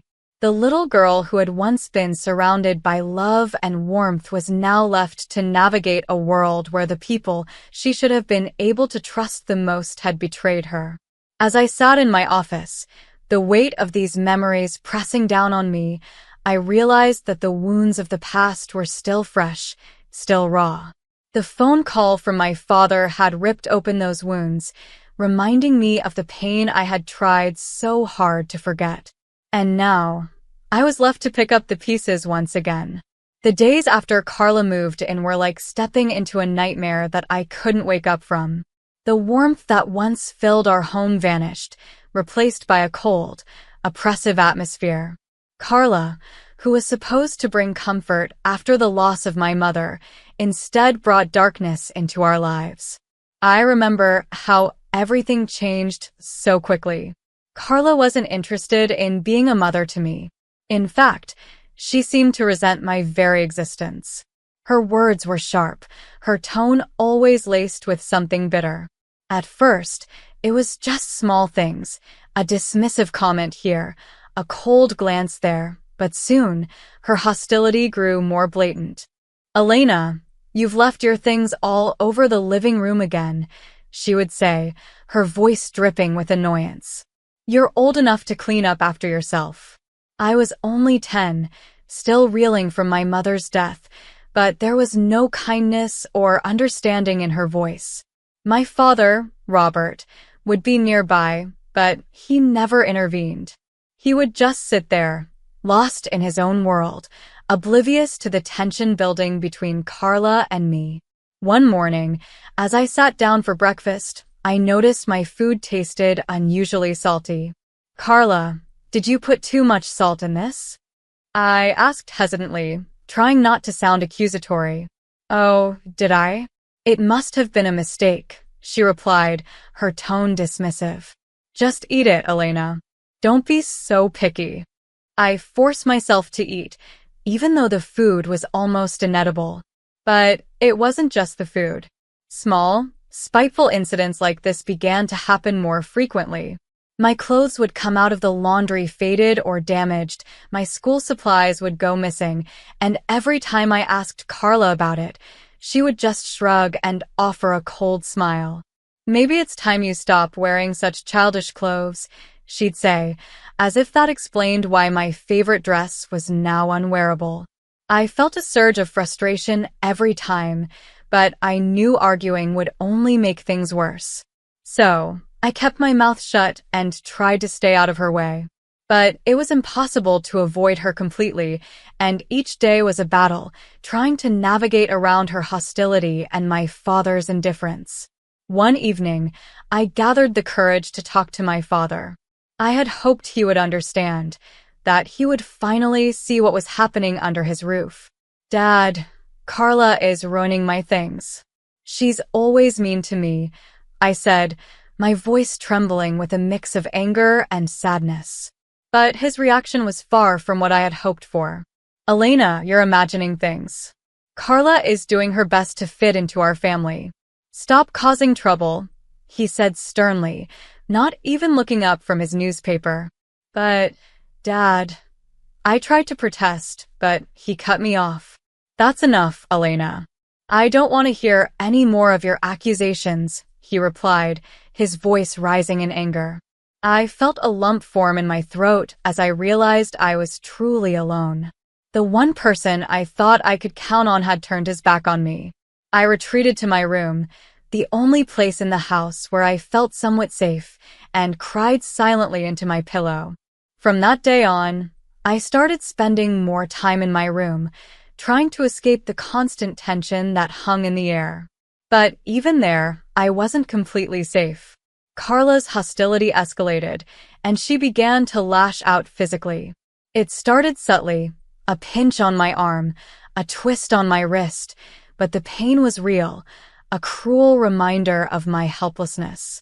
One day, while I was quietly reading in the living room, Carla walked in and, for no apparent reason, pinched my arm hard.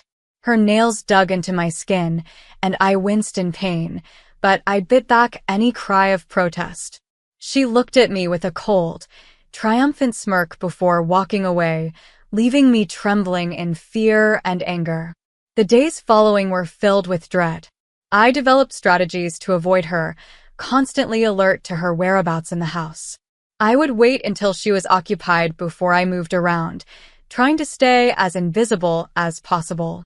But no matter how careful I was, there were times when she caught me off guard, and those moments always resulted in some form of pain. My life became a cycle of evasion and endurance. The house, once filled with my mother's laughter and love, now felt like a prison. I was trapped, living in constant fear of Carla's next move and feeling utterly abandoned by the one person who was supposed to protect me. As I lay in bed at night, I longed for the past, for the days when my mother was alive and everything was different. But those days were gone, and I was left to face this new reality alone. School became my only sanctuary, a place where I could escape the misery that awaited me at home. I would immerse myself in my studies, trying to lose myself in the world of books and learning. But even there, the shadows of my struggles at home began to seep through. My teacher, Miss Carter, a kind-hearted woman who always encouraged her students, started to notice changes in me. One day, as I handed in my homework, she gently grabbed my wrist, her eyes drawn to the bruises on my arm. "Elena, what happened here?" "These look like bruises," she said, her voice filled with concern. I quickly pulled my arm back, covering the bruises with my sleeve. "It's nothing, Miss Carter. I fell while playing," I lied, avoiding her gaze. Miss Carter didn't look convinced. "Elena, if there's something wrong, or if someone is hurting you, you can tell me. It's important to speak out," she urged, her eyes searching mine for the truth. I wanted to tell her everything, to confide in her about the nightmare that my life had become. But the words wouldn't come. The fear of what Carla might do if she found out I had told someone kept me silent. Instead, I forced a smile. "Really, Miss Carter, I'm fine. It was just a silly accident." She gave me a long, thoughtful look, then nodded slowly. "All right, Elena. But remember, my door is always open. You're not alone," she said, giving me a reassuring smile. I nodded, feeling a lump form in my throat. Her kindness made it all the more difficult to maintain the facade that everything was all right. As I walked home that day, Miss Carter's words echoed in my mind. I felt a mix of gratitude for her concern and a deep sense of loneliness from carrying my burdens alone. That evening, I was unusually quiet at dinner, lost in thought about Miss Carter's offer to help. Carla noticed my silence and smirked. "Why so quiet tonight, Elena? Cat got your tongue?" she asked in her usual mocking tone. I just shook my head and continued eating, trying to make myself as small and unnoticeable as possible. I knew better than to engage with her. Any response could lead to more trouble. After dinner, as I lay in bed, the reality of my situation felt more overwhelming than ever.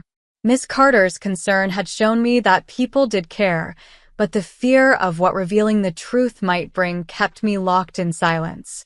I was caught between the desperation to tell someone and the fear of Carla's retaliation, a balancing act that I navigated every day. The day Miss Carter decided to involve my father was one of the most terrifying days of my life. I was called to the principal's office, and there he was, Robert, my father, his face stern, his eyes filled with a mix of irritation and embarrassment. "What's this about, Elena? Why am I being called to your school like this?" he demanded, his voice sharp. My heart raced with fear. I glanced at Miss Carter, who gave me a nod of encouragement. Swallowing hard, I tried to find my voice. "Dad," Miss Carter saw the bruises. "She's worried about me," I stammered, feeling the weight of his gaze on me. Before I could say anything more, he interrupted, his anger palpable. "Bruises? What are you talking about? Are you making up stories again?" Ms. Carter stepped in, her tone firm yet calm. "Mr. Thompson, I'm concerned about Elena's well-being. The bruises on her arm don't seem accidental. We need to address this." His face darkened with anger. "She's perfectly safe at home. Elena, are you spreading lies about our family?" I felt the tears I had been holding back start to spill. "It's not lies, Dad. Carla, she's been hurting me." But his reaction was one of total disbelief. "Carla? That's ridiculous. She's been nothing but kind to you. I won't have you slandering her with these accusations." Desperate for him to believe me, I cried out, "But Dad, it's the truth." He stood up abruptly, his patience wearing thin. "Enough of this. Tell Miss Carter you made it all up." Defeated and broken, I turned to Miss Carter and, with tears streaming down my face, repeated the lie my father demanded. She nodded, her eyes filled with sorrow, but she didn't press further. When we got home, my father locked me in my room without another word. Through the door, I could hear Carla's voice, dripping with false concern. "I told you, she's just seeking attention." I sat on my bed, feeling a profound sense of isolation and despair. The one person I thought I could always count on had turned his back on me. The walls of my room, which had once been my safe haven, now felt like the walls of a prison. I realized that if I wanted to escape this nightmare, I would have to find a way out on my own. The days following my confinement were some of the darkest I had ever experienced. Trapped in my room, I felt utterly alone, my despair deepening with each passing hour. But amidst the darkness, a small flicker of hope remained. My grandmother, Martha. She was the only person left who might still care about me. One evening, when I was certain that Carla and my father were occupied, I mustered all the courage I had left and dialed my grandmother's number. My hands were shaking as I held the phone to my ear. "Hello," came her warm, familiar voice. "Grandma, it's me, Elena," I said, trying to keep my voice steady, though it trembled with the weight of my emotions. "Elena, my dear, how are you?" she asked, her tone filled with genuine care. Tears welled up in my eyes as I replied, "Grandma, I need help. Can I come and stay with you for a while?" There was a moment of silence on the other end, and then she spoke, her voice laced with concern. "What's wrong, Elena? Did something happen?" The words rushed out of me, a desperate plea for rescue. "It's Carla. She's been hurting me, and Dad won't believe me. I don't know what to do." My grandmother didn't hesitate. "Of course, my dear. You come right over. I'll take care of this." The next day, Martha arrived at our house. She was a small woman, but her presence filled the room with a strength and determination that surprised me. She confronted my father with a firmness I had never seen in her before. "John, I'm taking Elena with me," she declared, her voice unwavering. "She's not safe here." My father, taken aback, tried to protest. "Mom, you can't just take her. She's my daughter." "Your daughter whom you've failed to protect," Martha countered sharply. "I won't stand by and watch her suffer any longer." Carla tried to intervene, her voice shrill and defensive. "She's just a child making up stories. You can't believe her over us." But my grandmother wasn't swayed. She turned to Carla, her eyes steely. "I know a scared child when I see one. Elena is coming with me, and if you try to stop me, I'll take this matter to the authorities." Realizing they were defeated, my father and Carla didn't put up any further resistance. As I gathered my things, I saw Carla's expression change from defiant to defeated. Leaving the house with my grandmother, I felt a weight lift off my shoulders. For the first time in months, I felt safe. The car ride to my grandmother's house was quiet, but her presence was comforting. When we arrived, she turned to me and said, "You're safe now, Elena. You don't have to worry anymore." Living with my grandmother was a healing experience. Her home became a sanctuary where I could breathe again, free from the fear and anxiety that had plagued me for so long. Over time, I regained my strength and began to heal, finding peace in the love and security she provided. Years later, when my grandmother passed away, I faced my father and Carla once more. They came to the funeral, their faces a mix of feigned sorrow and poorly disguised eagerness. But this time, I was not the frightened child they once controlled. After the funeral, as they tried to assert their claim over my grandmother's house and assets, I revealed the truth. "Grandma left everything to me," I said calmly. "I'm 18 now. Legally, I'm in charge of my own life." Their shock quickly turned to anger, and then to desperate pleading. But I stood firm. "This is my house now. You'll need to find somewhere else to live." As they left, the echoes of the past, the pain, the fear, the betrayal, began to fade. Standing in the house that was now mine, I felt a sense of closure I had long sought. The journey had been long and painful, but I had found my strength. I had found my healing. And now, I was ready to start a new chapter in my life, free from the shadows of my past. It all started when I met Daniel. I was in my early 40s, having spent most of my life building a career I was proud of. But when Daniel came into my life, everything changed. He was charming, in his late 30s, and full of ambition.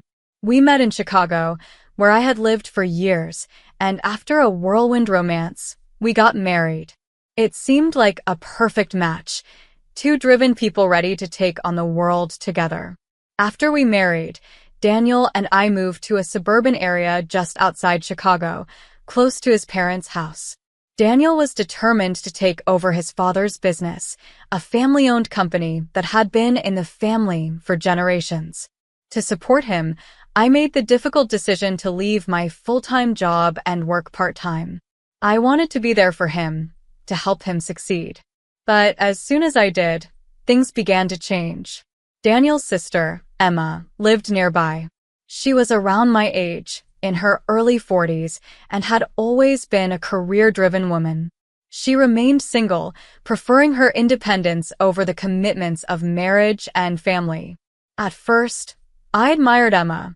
She seemed so confident and successful, everything I had once aspired to be. But as time went on, I realized that admiration was one-sided. Emma made it clear that she didn't approve of me. She often belittled me, making snide remarks about my decision to work part-time. "Taking it easy, are we?" she would say with a smirk, as if I was some kind of slacker relying on her brother to support me. It didn't help that Daniel never stood up for me. Whenever Emma made those comments, he would either stay silent or laugh it off, deepening the pit in my stomach. Despite my efforts to get along with her, Emma always found a way to interfere in our lives. She would drop by unannounced, criticize my cooking, and invade my privacy. More than once, I found her rummaging through my things, pretending she was just curious. It made me feel small, unwelcome, and eventually, I started to avoid her altogether. But avoiding Emma didn't solve the problem. If anything, it made things worse. She took my distance as a sign of weakness, something she could exploit. And Daniel? He just let it happen. He never defended me, never asked Emma to stop. It felt like I was fighting a battle on my own, and the person who was supposed to be on my side was nowhere to be found. Things took a darker turn after Ethan was born. Our son was a blessing, the light of my life. But his arrival seemed to bring out the worst in Emma. She would criticize every aspect of my parenting, from how I fed him to how I dressed him. "He cries too much," she would say, glaring at me as if Ethan's tears were a reflection of my failures as a mother. And Daniel, once again, did nothing to stop her. As the months passed, I started to feel more and more isolated. Daniel's indifference, combined with Emma's hostility, made me question everything. Was this the life I had signed up for? Was this the marriage I had envisioned? The thought of divorce crossed my mind more than once, but I couldn't bring myself to go through with it. I didn't want Ethan to grow up in a broken home, the way I had after my parents separated. So I stayed, hoping things would get better, but deep down I knew they wouldn't. Ethan was a special child. Even at a young age, he had an uncanny ability to sense things that others couldn't. I remember one day when he was just 3 years old, he told me that Daniel was going to hurt himself. I brushed it off as childish talk, but that very day, Daniel slipped on the stairs and sprained his ankle. It was a minor injury, but it shook me. How had Ethan known? After that incident, Ethan's predictions became more frequent. He would tell me things that seemed impossible to know, yet they always turned out to be true. It was both fascinating and terrifying. Daniel and Emma, however, found it unsettling. They began to distance themselves from Ethan, whispering that he was creepy. It hurt to see my own son treated like that, but I couldn't deny that his abilities were real. One night, everything changed. Ethan woke me up in the middle of the night, his little voice trembling with fear. "Mom, we need to leave. Now," he said, his eyes wide with terror. He insisted that we had to get out of the house, that something bad was going to happen. I didn't understand it, but there was something in his voice, something that made me listen. I woke Daniel, but he brushed it off, saying Ethan was just having a bad dream. But I couldn't ignore the urgency in my son's voice. So, I made the decision. I gathered Ethan and our father-in-law, who was staying with us that night, and we left the house. We had no idea what was happening, but as we drove away, I couldn't shake the feeling that Ethan had just saved our lives. Little did I know, this was only the beginning of the nightmare that was about to unfold. As we drove through the dark streets, my heart pounded in my chest. The fear in Ethan's eyes had been so real, so intense. I kept glancing at him in the rearview mirror, but he was silent now, staring out the window as if waiting for something to happen. My father-in-law, John, was sitting next to me, confusion etched on his face. "Grace, what's going on?" he finally asked, his voice shaky. Why did we leave the house in the middle of the night? I didn't know how to explain it. How could I tell him that our 5-year-old son had insisted we leave without knowing the reason myself? But I had to try. "Ethan, he said we had to go." I began, struggling to find the right words. He's always had this ability to sense things. I don't know how, but he knew something bad was going to happen. John was silent for a moment, processing what I'd just said. He had always been a practical man, not the type to believe in anything supernatural. But he trusted me, and more importantly, he trusted Ethan. After all, he had witnessed the little incidents over the years, the way Ethan's predictions had come true. "Where are we going?" John asked, his tone more serious now. "To my mother's house," I replied. "It's the only place I could think of. We can stay there until we figure out what's happening." We drove in silence for the next hour, the streets eerily empty at this time of night. My mother lived on the other side of town, in a quiet neighborhood where nothing much ever happened. It felt like the safest place to be, far from the tension that had been building in our own home. When we arrived, I quickly explained the situation to my mother, who was understandably concerned, but didn't press for too many details. She could see the fear in my eyes and knew better than to ask too many questions right then. She ushered us inside, and I tucked Ethan into bed, hoping he could get some sleep. But I couldn't sleep. My mind was racing, trying to make sense of everything. What could have happened if we had stayed at the house? Why had Ethan been so certain that we needed to leave? And where was Daniel? The last I had seen of him, he was still in bed, dismissing Ethan's warnings as a nightmare. The next morning, I woke up to the sound of my phone ringing. It was a neighbor from back home. Her voice was frantic, almost hysterical. "Grace, are you all right? Have you heard?" she asked, her words tumbling out so quickly that I could barely understand her. "Heard what?" I asked, my heart sinking. "Your house that's gone. Burned to the ground last night. They say it was a gas leak or something, but oh my God, Grace, where are you?" For a moment, I couldn't speak. My house, our home, was gone. It didn't make any sense. Everything had seemed fine when we left. But now it was gone. The weight of what could have happened if we hadn't left, if Ethan hadn't warned us, hit me like a ton of bricks. "We're okay," I finally managed to say. "We're at my mother's house." After hanging up, I sank into a chair, my hands shaking. Ethan had been right. Something terrible had happened, and we had narrowly escaped it. But as the initial shock wore off, a new fear began to creep in. What if it wasn't just a coincidence? What if someone had done this on purpose? I thought of Daniel and Emma. They had been acting strangely lately, more secretive, more distant. Daniel had been spending more time at his father's company, or at least that's what he told me. But there was something in his behavior that made me uneasy, something that I couldn't quite put my finger on. And then there was Emma. Her hostility towards me had only grown over the years, and recently, she had been asking odd questions about our finances, about the house. At the time, I thought she was just being nosy, but now I wasn't so sure.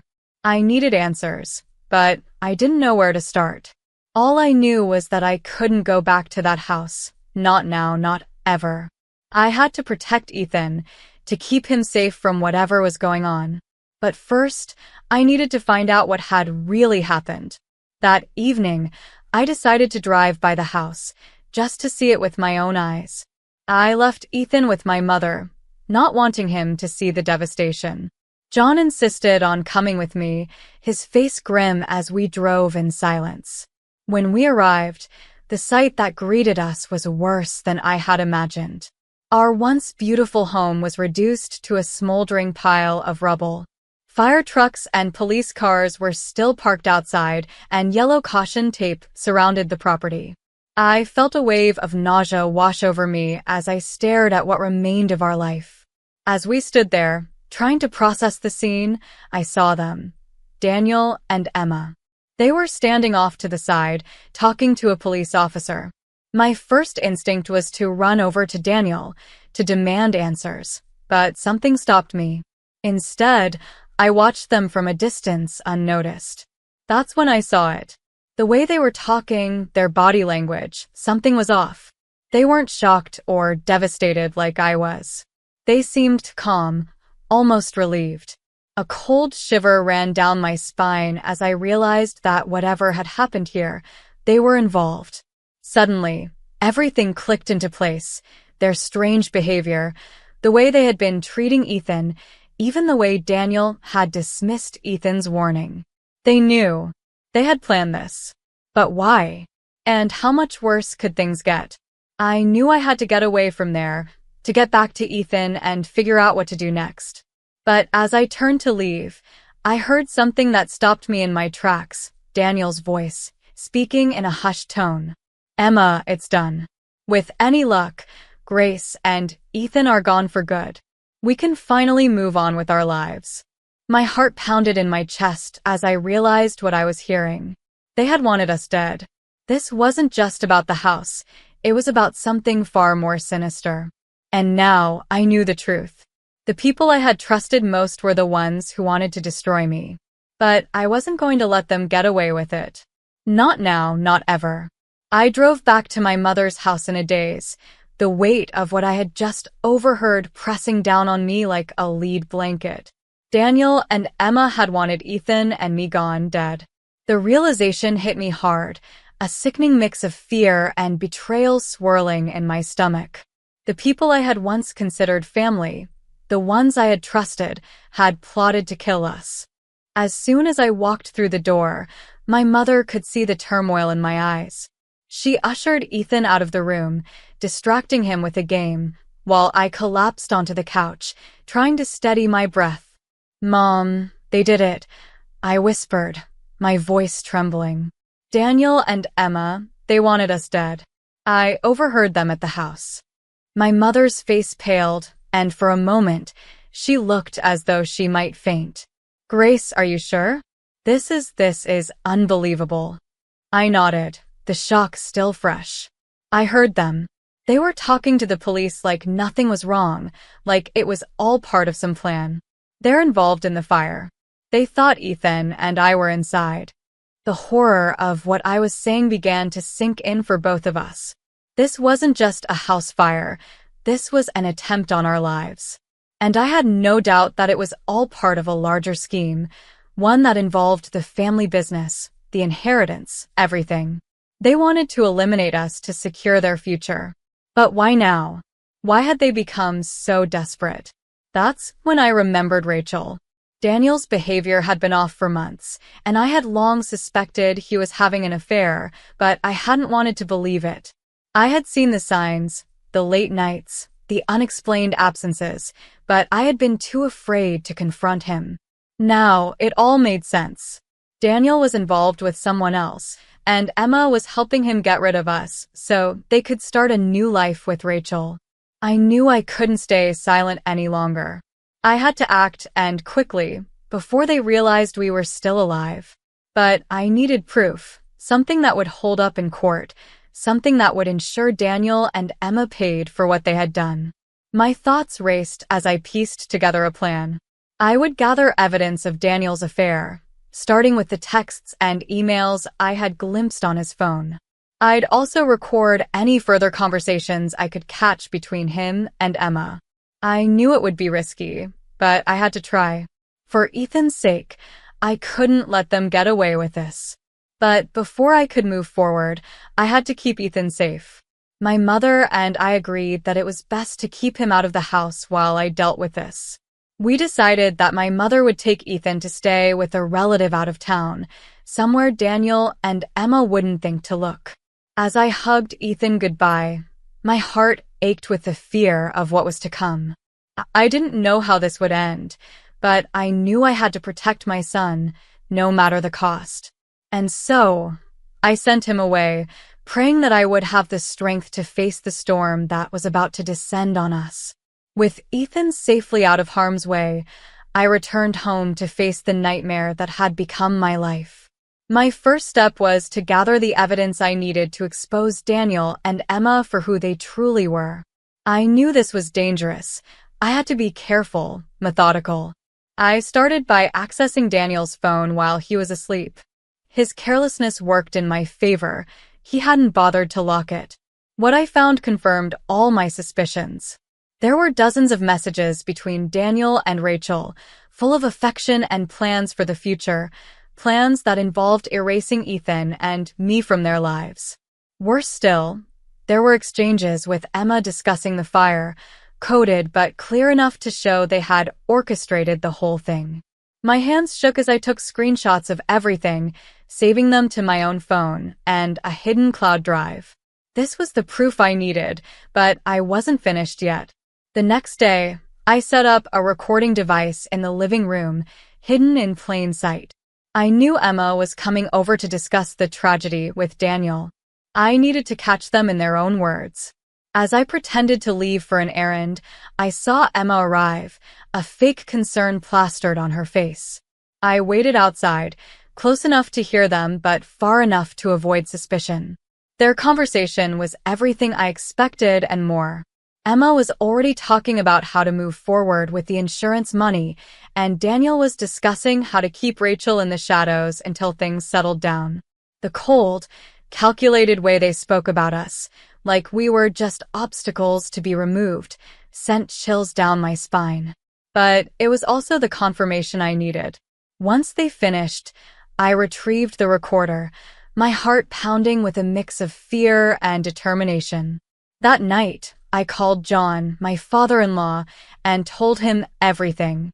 He was devastated, first, by the loss of the house, and now by the realization that his own children had betrayed him. But he didn't hesitate to stand by me. Together, we decided it was time to go to the police. We handed over everything, the recordings, the messages, every piece of evidence I had collected. The officers listened, their expressions growing darker as the truth unfolded. Within days, the police moved in. Daniel and Emma were arrested on charges of attempted murder, arson, and conspiracy. The look of shock on Daniel's face as they took him away was something I'll never forget. He had underestimated me, thinking I was too weak to fight back. Emma, too, tried to maintain her cold composure, but as the reality of her situation sank in, her mask cracked. The court proceedings were grueling, but in the end, justice was served. Both Daniel and Emma were convicted and sentenced to prison. As I watched them being led away in handcuffs, I felt a mix of relief and sorrow. These were people I had once loved, but their greed and envy had destroyed everything. With them gone, I filed for divorce, gaining full custody of Ethan. The judge granted me a substantial alimony and child support, recognizing the years I had dedicated to supporting Daniel. He was ordered to pay me $15,000 in alimony and $500 per month in child support. While the money would help secure our future, it wasn't the amount that mattered. It was the principle. It was the acknowledgement that Ethan and I had been wronged, and now we could move forward without looking back. John, who had been so hurt by his children's actions, became a rock of support for Ethan and me. He vowed to protect us, to ensure that Ethan would one day take over the family business, free from the toxic influence of his father and aunt. As for me, I finally found peace. Our lives are quieter now, simpler, but filled with genuine love and safety. Ethan is thriving, his mysterious abilities no longer something to fear but something that saved our lives. I still wonder sometimes how things could have gone so wrong, but I've learned to trust my instincts and to never again let someone else's greed dictate my life. And so we move forward, stronger and more united than ever. The nightmare is behind us, and a brighter future lies ahead. Looking back, it's almost hard to believe how different my life was just a few years ago. I'm Emma, and I'm 32 now. But let me take you back to when everything seemed so much simpler, and yet so much more complicated than I ever imagined. I was teaching middle school in Portland, Oregon, a job that I genuinely loved. My days were filled with the familiar routine of lesson plans, grading papers, and those occasional moments of inspiration when a student finally grasps a concept. Outside of school, my life was quiet.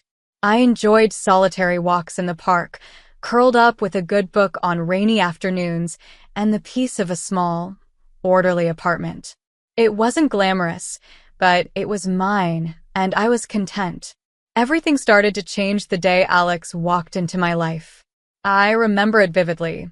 He came into the school library, asking for recommendations on books that could help with a project he was working on.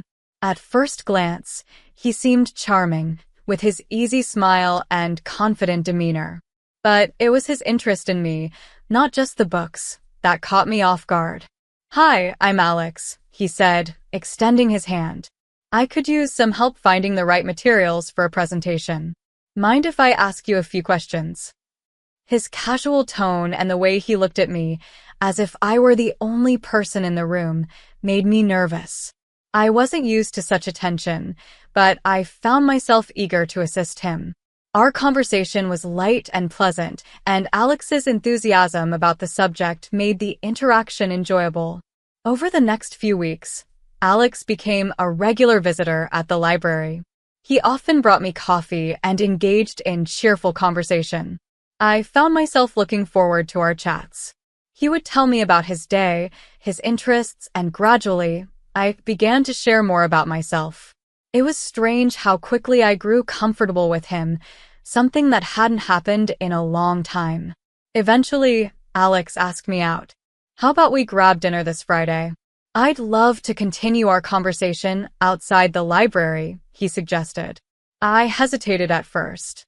My life was predictable, and I wasn't sure if I was ready for a change. But Alex's sincerity and warmth persuaded me. I agreed, and that was the beginning of a whirlwind I wasn't prepared for. Our dates were filled with laughter and exploration of Portland. We visited local eateries, walked along the waterfront, and even attended a few cultural events. With each passing day, I found myself more drawn to him. He had a way of making me feel special, something I hadn't experienced in years. The more time we spent together, the more I felt like I was discovering a part of myself that had been buried under years of solitude. The relationship quickly grew serious. Alex proposed one evening during a quiet dinner, his eyes sparkling with affection. "Emma, I can't imagine my life without you. Will you marry me?" His proposal was simple yet heartfelt, and overwhelmed by my feelings for him, I said yes. It wasn't long before I met Alex's parents, Diana and Robert. I had heard a lot about them from Alex, but nothing prepared me for the reality. They were older, Diana being 65 and Robert the same age, and their presence was imposing. Their home was grand, filled with opulence and a certain coldness that made me uncomfortable. "Emma, it's a pleasure to meet you," Diana said, but her smile didn't quite reach her eyes. Robert's greeting was equally formal, his handshake firm but distant. They scrutinized me with a gaze that seemed to assess my worthiness. The initial meetings were strained. They seemed to disapprove of my background, my job as a teacher, and even my simple attire. Despite Alex's reassurances, I felt uneasy. It was clear that Diana and Robert had expectations that I didn't meet. Things took a turn for the worse when Diana and Robert insisted on a prenuptial agreement.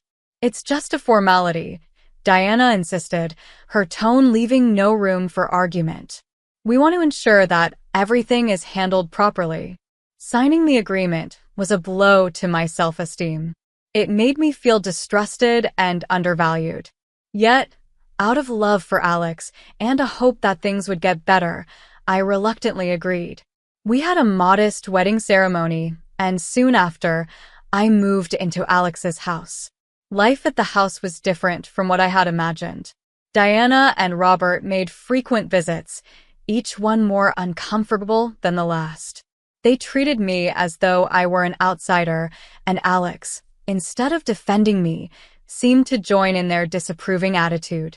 I found myself feeling increasingly isolated and undervalued in what was supposed to be my new home. Then came the turning point in our story, an inheritance from my great-aunt. She left me a substantial fortune, including $15 million, shares in various companies, and a grand estate.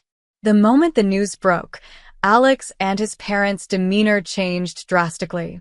Their previously cold attitude turned into excessive attentiveness and care, which only made me more suspicious. It was then that I started to see the cracks in the facade. The way Alex and his parents suddenly showered me with affection seemed too calculated. Little did I know, the worst was yet to come.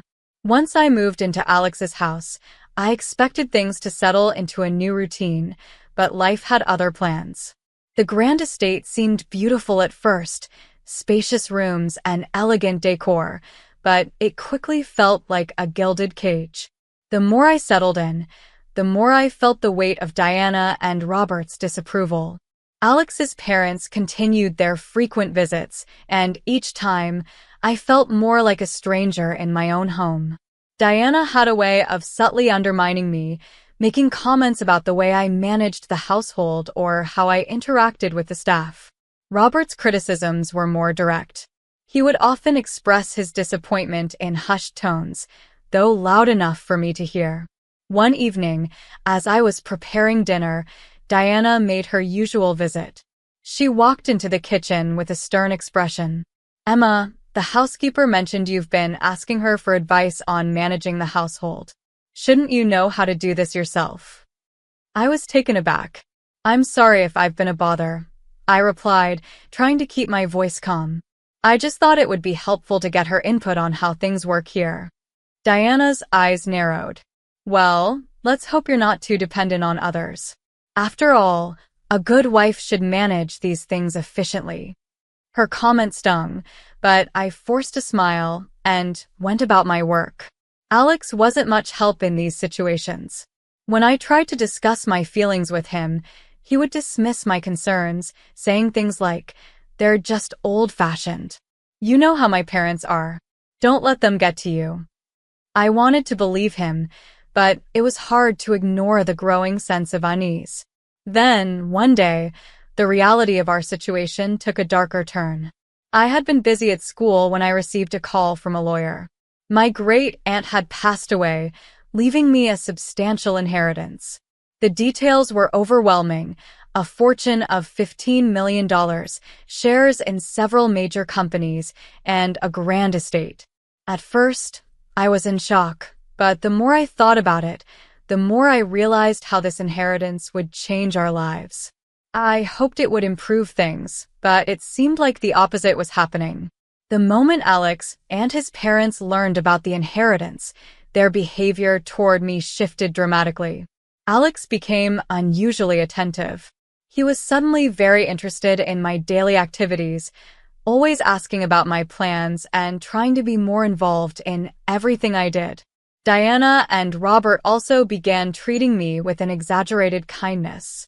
Diana would drop by with gifts and try to engage in friendly conversations, while Robert seemed to make an effort to be more cordial, even offering to help with some of the estate's affairs. Despite their sudden change in attitude, I remained cautious. Their previous behavior had left a deep impression, and I couldn't shake the feeling that something was off. My suspicions were confirmed one evening when I overheard a conversation between Alex and his parents. I had been working late in the study, and the door was slightly ajar. I heard Alex's voice, low and conspiratorial.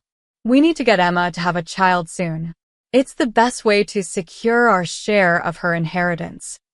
Diana's voice was just as cold. "We'll need to be careful. If she starts to feel pressured, she might back out. We need to make it seem like it's her idea." I felt my heart drop. The betrayal was crushing. They weren't interested in me for who I was. They were only interested in the wealth I brought into the relationship. The realization hit me hard, and I knew I had to make a decision. The following day, I confronted Alex. "I heard your conversation last night. I need to know what's going on." Alex's face turned pale. He stammered, trying to come up with excuses, but I could see through his lies. "It's not what you think," he said weakly. "We were just talking about future plans." I wasn't buying it. "I know what I heard. I can't be part of this anymore." That was the turning point. I realized that my relationship with Alex was built on deception and manipulation. I had to take control of my life, no matter how difficult it was. I started making plans for my next steps. The first thing I did was consult with a lawyer about my inheritance and ensure that my assets were protected. I also began preparing myself emotionally and mentally for what was to come. The journey ahead was going to be challenging, but I was determined to stand up for myself and reclaim my life from the grip of deception. It was clear that I needed to regain my independence and redefine my self-worth, away from the shadows of betrayal. I couldn't stay in that house a moment longer.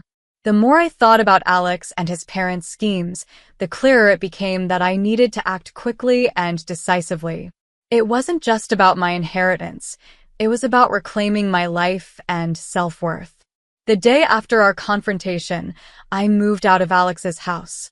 The process was both liberating and daunting. I packed my essentials, leaving behind the luxury of the grand estate for a modest apartment in downtown Portland. It wasn't much, but it was mine. The small space was cozy and intimate, a stark contrast to the opulence I had come from. But it was a fresh start, and I needed that. I also began working with a lawyer to handle my inheritance. I wanted to make sure that Alex and his parents wouldn't have any claim to it. The legalities were complex, but I was determined to see it through. The $15 million I inherited, along with the shares and estate, needed to be secured properly. The thought of losing it to their manipulative schemes was unacceptable. In the weeks that followed, I focused on rebuilding my life. I made plans to use part of my inheritance for good. I started by donating a significant portion to charities that supported education and women's empowerment. It felt like a way to turn my painful experience into something positive. I also had a dream that had been on the back burner for years, a bookstore. I had always loved books and wanted to create a space where others could share that passion. With the financial stability my inheritance provided, I decided to make that dream a reality. I found a quaint location in a lively part of town, and soon enough, my bookstore was taking shape. Starting a bookstore wasn't just about business. It was about healing. I poured my energy into creating a warm, welcoming space filled with books and community events. It became a place where I could connect with others who shared my love for literature. It was therapeutic to see people find joy and inspiration in the same way I did. But the emotional journey was just as important. I started attending therapy sessions to help me process everything that had happened. Talking through my feelings helped me gain clarity and strength. I learned to confront my fears and embrace my own worth without letting the past define me. One day, as I was setting up a book display in my store, I received an unexpected visitor, Diana. She walked in, her demeanor as cold as ever. She had always been controlling and manipulative, but seeing her now, I felt a strange mixture of anger and calm. "Emma," she said with forced politeness, "I came to see how you're doing. Alex and I were concerned about you." I looked at her with guarded eyes. "I'm doing just fine, Diana. I'm getting back on my feet and focusing on what's important to me now." Diana's smile faltered. "I hope you're not holding any grudges. After all, Alex and I were only trying to ensure the best for you and for our family." Her words were infuriating, but I managed to keep my composure. "It's clear to me now that you were never interested in what was best for me. You were only interested in what you could gain." Diana's face tightened, and she left the store abruptly. It was the closure I needed. I didn't need their validation or approval anymore. I had found my path and was moving forward, one step at a time. As I settled into my new life, I found a sense of peace I hadn't felt in a long time. The betrayal from Alex and his family had been painful, but it had also been a catalyst for my personal growth. I learned to trust myself and embrace my independence fully. The journey wasn't over, but I had come a long way from where I started. My bookstore was thriving, and I was surrounded by people who valued me for who I was, not for what I had. I had regained control of my destiny and rediscovered my self-worth. My bookstore quickly became a community hub, and it was more than I had ever dreamed. Every day, as I greeted customers and engaged with fellow book lovers, I felt a deep sense of satisfaction. This was my space, created from my dreams and resilience, and it was thriving. It was a place where I could share my passion for literature and foster connections with others who appreciated the same things I did. I continued to invest in causes close to my heart. The charitable donations I made with my inheritance were changing lives, and knowing that I was making a positive impact in the world was incredibly fulfilling. It gave me a sense of purpose beyond my personal recovery and reminded me that my experience, however painful, could lead to something meaningful. Despite the positive changes in my life, there were still moments of reflection. One evening, as I was closing the bookstore, I found myself looking back on everything that had happened. I had faced betrayal and manipulation, but those experiences had shaped me into a stronger and more self-assured person. It was bittersweet to acknowledge how much I had grown, but I was proud of my resilience. I remember one particular day when I sat in my small but charming apartment, sipping coffee and reflecting on my journey. I felt a sense of completeness that had eluded me for so long. My life was now filled with purpose and joy, far removed from the deceit and control I had once endured. One evening, as I hosted a small book reading event at the store, I took a moment to look around at the faces of the people who had come to support me. I realized that I had built a new community of friends and supporters who valued me for who I was, not for what I had. The sense of belonging and appreciation I felt was a stark contrast to the cold indifference of Alex and his parents. As the night ended and I closed up the store, I raised a toast to myself. It was a simple gesture, but it represented so much more. It was a celebration of my journey from betrayal to empowerment, from heartbreak to happiness. I embraced the uncertainties of the future with confidence, knowing that I had the strength to face whatever came my way. In my quiet moments, I often think about how far I've come. I've learned to trust my instincts and value myself. My experiences, though painful, led me to rediscover my true self and find a life that is fulfilling and authentic. I've learned that true strength comes from within, and that no matter how dark the path may seem, there is always light at the end. As I continue on this journey, I hold onto the lessons I've learned and look forward to the future with hope and excitement. My life is now a testament to resilience and self-worth, and I am ready to face whatever lies ahead with an open heart and unwavering confidence. Here's to new beginnings and to the endless possibilities that await. It was early morning in Portland, Oregon, when I first began to sense something was off. The city was still quiet, and I was in the kitchen, brewing coffee, when David walked in. For once, he was dressed in a suit. I hadn't seen him in anything other than sweatpants and old shirts since he lost his job as an IT specialist a few months back. Big day? I asked, trying to sound casual. David looked up, his face a mask of forced cheerfulness. Yeah, I have a job interview today. Fingers crossed. I smiled, though my mind was already buzzing. It had been a while since we had any news that wasn't just about scraping by. But as I looked at David, something felt uneasy. His sudden enthusiasm felt too rehearsed, too out of place. The day dragged on, and as evening fell, I found myself waiting anxiously for him to come home. When he finally walked through the door, I could tell something was wrong. The sharp scent of alcohol and an unfamiliar perfume clung to him. My heart sank. David stumbled slightly as he hung up his coat, and I could see the disheveled state of his hair and clothes. I didn't want to jump to conclusions, but my instincts were screaming at me. I had to know what was going on. Later that night, while David was in the shower, I found myself in his study. I hesitated for a moment before picking up his phone. It was a risk, but I needed answers. With shaking hands, I scrolled through his messages, and there it was, a string of texts between David and Rebecca, my closest friend. The messages were intimate and full of promises that I had never heard before. Rebecca was someone I trusted deeply. We had been friends for years, shared countless secrets, and supported each other through thick and thin. And now, here she was, betraying me with my own husband. I felt a cold fury rising inside me, mingled with a sense of betrayal so profound it left me almost numb. David had used my business credit card to buy gifts for Rebecca. There were receipts for luxury items, which I later found stashed in his desk drawer. He had been financing their affair with the money I had earned, money that was supposed to secure our family's future.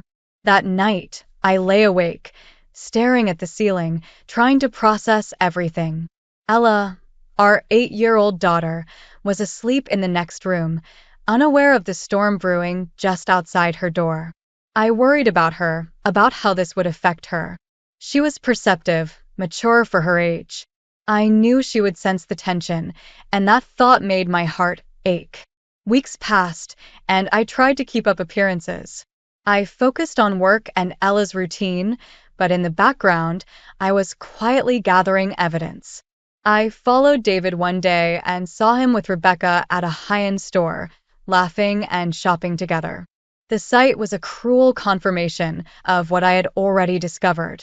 During this time, my brother Mark came to visit. He had always been my rock, and his presence was a much-needed comfort. Mark was completely unaware of the affair. He had come to help with Ella while I juggled work and the emotional turmoil. One evening, while Mark was playing with Ella, I took the opportunity to confront David. My hands trembled as I spoke, but I needed him to know that I was no longer in the dark. David, still in denial, tried to deflect, but I had already seen too much. Ella knows something is wrong, I said, my voice breaking. She's been talking to Mark. She's worried. David's face paled, and for a moment, I saw a flicker of guilt in his eyes. But then he masked it with anger. You're overreacting. It's not what you think. But I knew the truth, and as painful as it was, I had to protect Ella. The holidays were approaching, and I decided it was time to take action. With Mark's help, I began packing up our things. The plan was to move to a new home with Ella and start fresh. The night before David was supposed to leave for a getaway with Rebecca, I knew I had to confront him one last time. I was determined, resolute. I had to find a way to end this chapter of my life and ensure that Ella and I could move forward, free from the shadows of betrayal that had loomed over us for too long. The suspense was unbearable, but the truth was clear. It was time for a new beginning. The days that followed my discovery were filled with a constant, gnawing anxiety. I kept everything on a tight leash, trying to maintain normalcy for Ella's sake. Meanwhile, the plan to leave David was taking shape, and I couldn't wait for the right moment to put it into action. The night before David was set to leave for his getaway with Rebecca, I felt a mix of dread and determination. I knew I had to confront him about the affair. The truth couldn't stay hidden any longer, and I needed him to know that I was fully aware of his betrayal. As David came home that evening, I could see he was excited about the trip. His bags were packed, and he was chattering about how much fun he expected to have. I tried to keep my composure, though inside, my emotions were a tangled mess. "Are you sure you don't need anything else?" I asked, trying to sound casual. David barely looked up. "Nope, I think I'm all set. Can you make sure Ella's in bed by the time I leave?" I nodded, fighting the urge to reveal what I knew. As he busied himself with last-minute preparations, I made my way to the bedroom where I had hidden all the evidence, receipts, messages, and records of his lavish spending on Rebecca. When David was finally ready to leave, I knew it was time. I took a deep breath and called him into the living room. "David, we need to talk." His face tightened with a mix of irritation and curiosity. "What's this about?" I sat down, feeling the weight of my next words. "I know about you and Rebecca. I know you've been using my business credit card to pay for things for her. I saw the messages on your phone, and I followed you the other day." David's expression shifted from annoyance to shock. "Jessica, Save it," I interrupted. "I've seen enough. I don't need any more excuses. I'm done with this." His face flushed with a mixture of guilt and anger. "You don't understand. I didn't mean for it to get this far. I thought." "No," I said firmly. "You made your choices, and now you'll face the consequences." David tried to backpedal, offering hollow apologies and justifications. "Please, Jess, don't do this. I was going to end things with Rebecca. I just needed more time." I shook my head. "It's too late for that. Ella's already noticed that something's wrong. I can't let her be exposed to this any longer." His eyes widened in alarm. "Ella knows." "Yes," I said, my voice steady. "She's been asking questions and talking to my brother.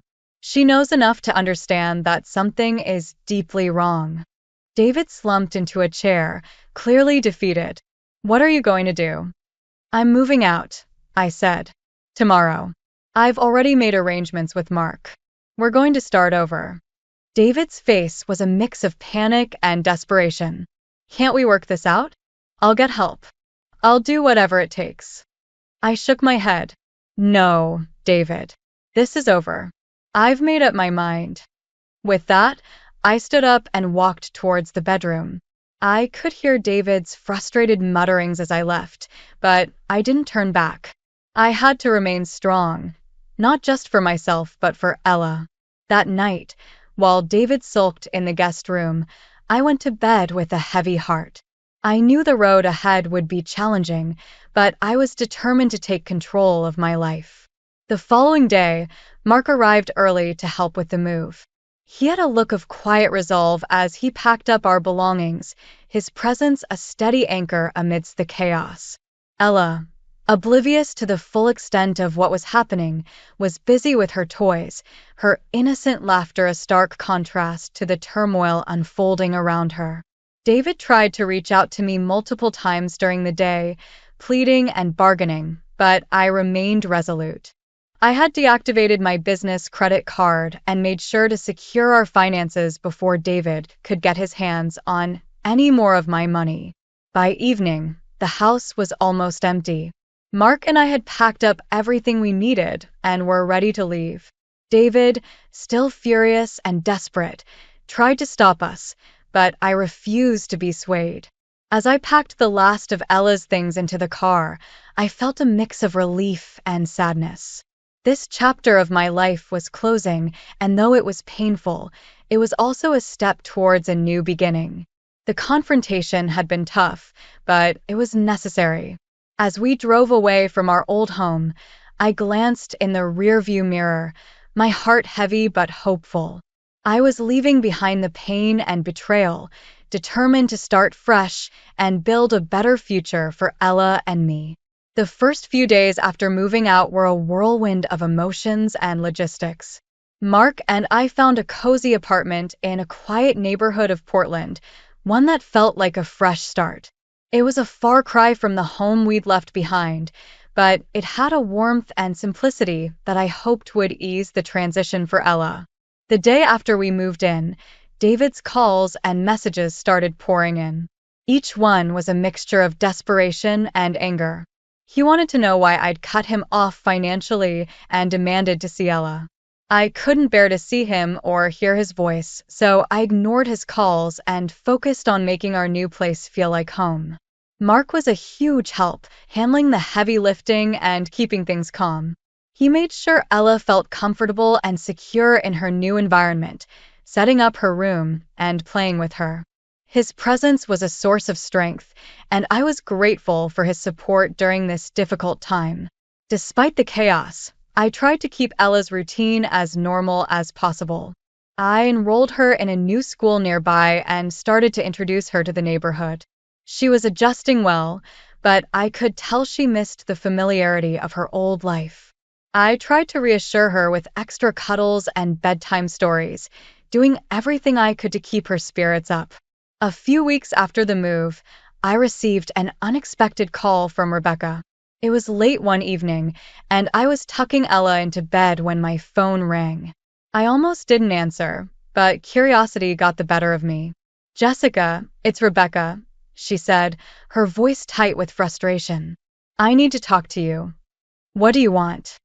I asked, trying to keep my voice steady. "I'm angry, Jessica," she said. "David's things were sent to my house, and now my husband knows everything. We're getting a divorce." "You made sure of that." I could hear the hurt and anger in her voice, and a part of me felt a pang of sympathy. "I'm sorry for what you're going through, Rebecca. But you and David made your choices. I had to protect myself and Ella." Rebecca's voice softened slightly. "I didn't expect David to drag me into all this. I was hoping we could figure things out. But now everything is falling apart." I could tell she was struggling, and for a moment, I felt a flicker of empathy. "I hope you find a way to move forward. It's not easy for any of us." We ended the call shortly after, leaving me with a sense of mixed emotions. While I felt justified in my actions, the reality of the situation was sobering.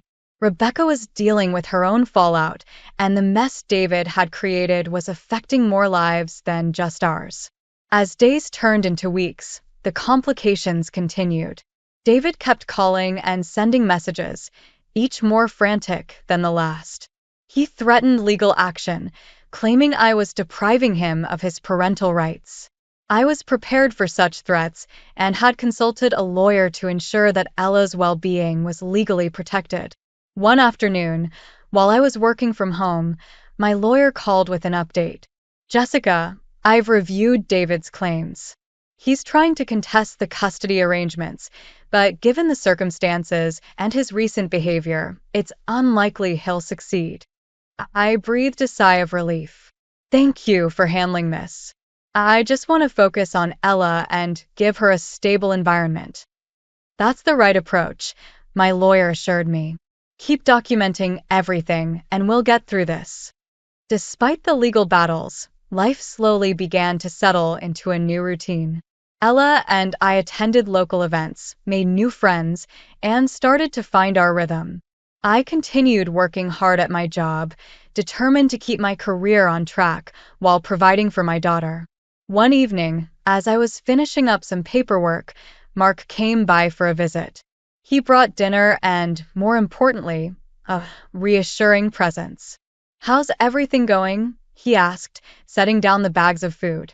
"Busy but manageable," I replied. "Ella seems to be settling in well." I think she's finally starting to feel more at home here. Mark smiled.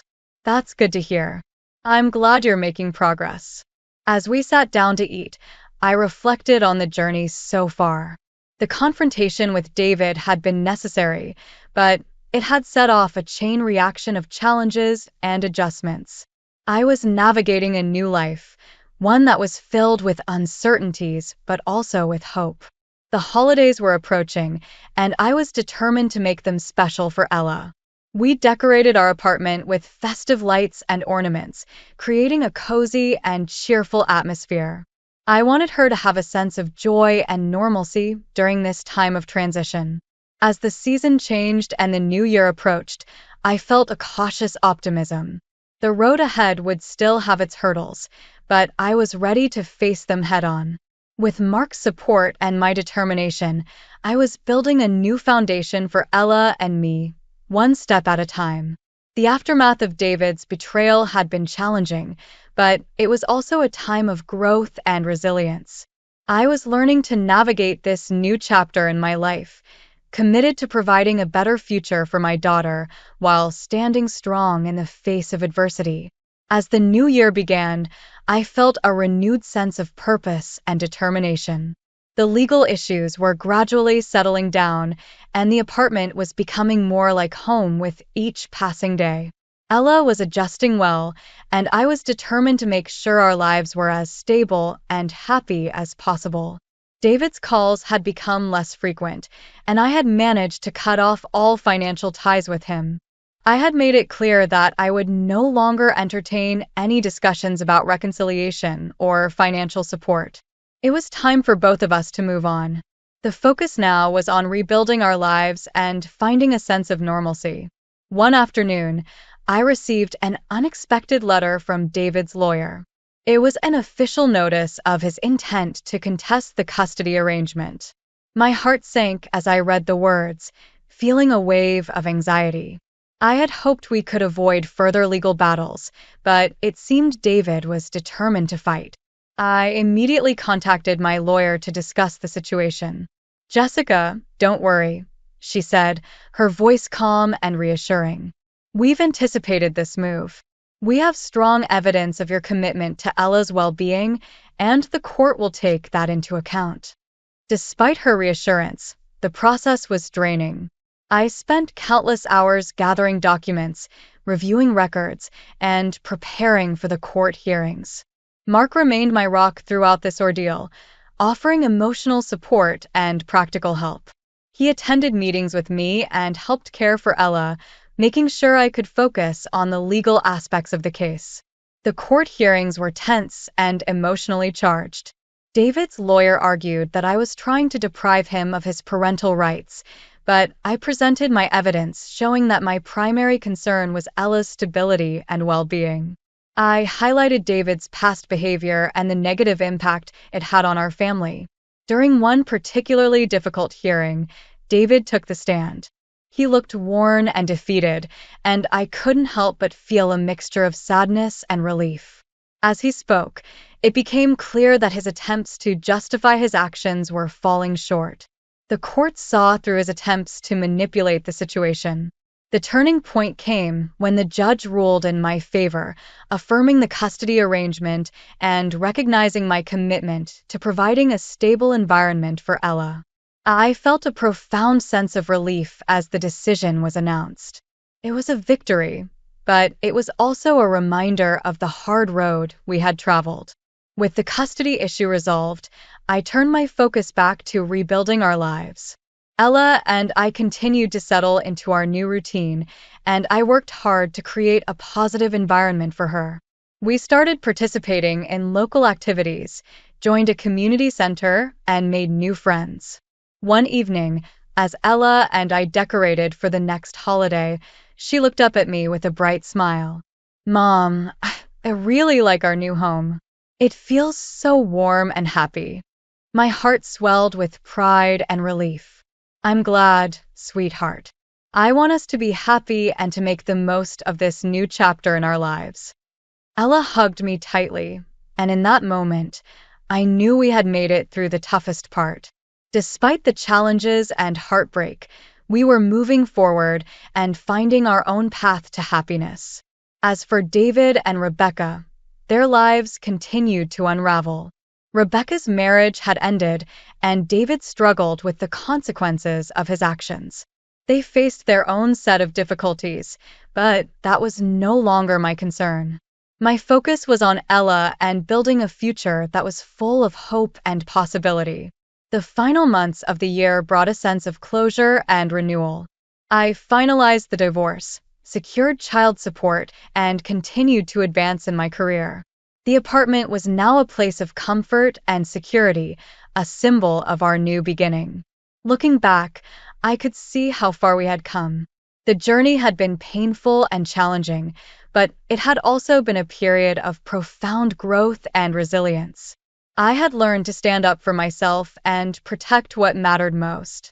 Through the heartbreak and adversity, I had found a renewed sense of self-respect and determination. As I tucked Ella into bed one night, I reflected on our journey. We've been through a lot, haven't we? Ella nodded sleepily. Yeah, but we're doing great, Mom. I love our new life. I kissed her goodnight and smiled, feeling a deep sense of contentment.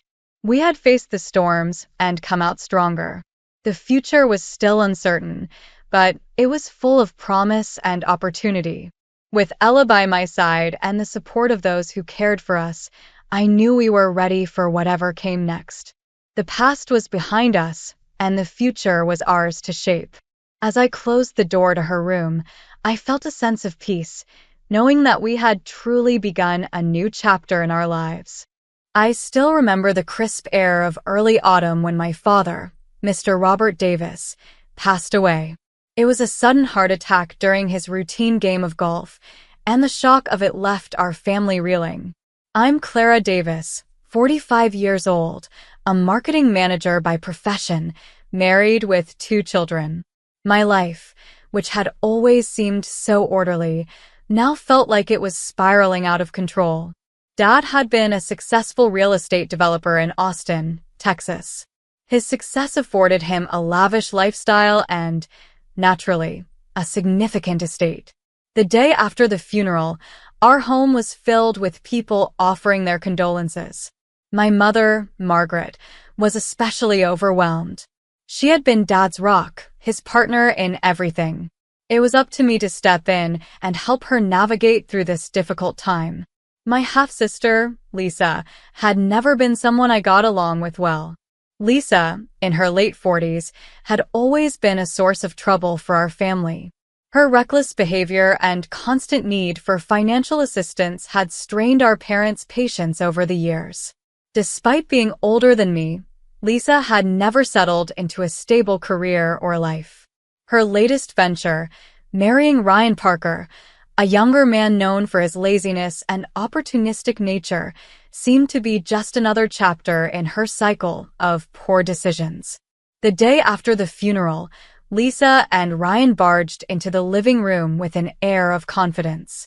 Lisa had this smile on her face, the kind that suggested she was about to make a grand announcement. Ryan, lounging casually beside her, looked more interested in what was on TV than in the proceedings. Clara, Mom, Lisa said, her voice dripping with faux cheerfulness. Ryan and I were just discussing how Dad's estate should be divided. We think, given that I'm the oldest, it would be only fair if I received everything. After all, we could really use the money. I stared at her, my mind racing. Everything? I asked, trying to keep my voice steady. You mean the entire $6 million and the stocks? Exactly, Ryan chimed in, grinning broadly.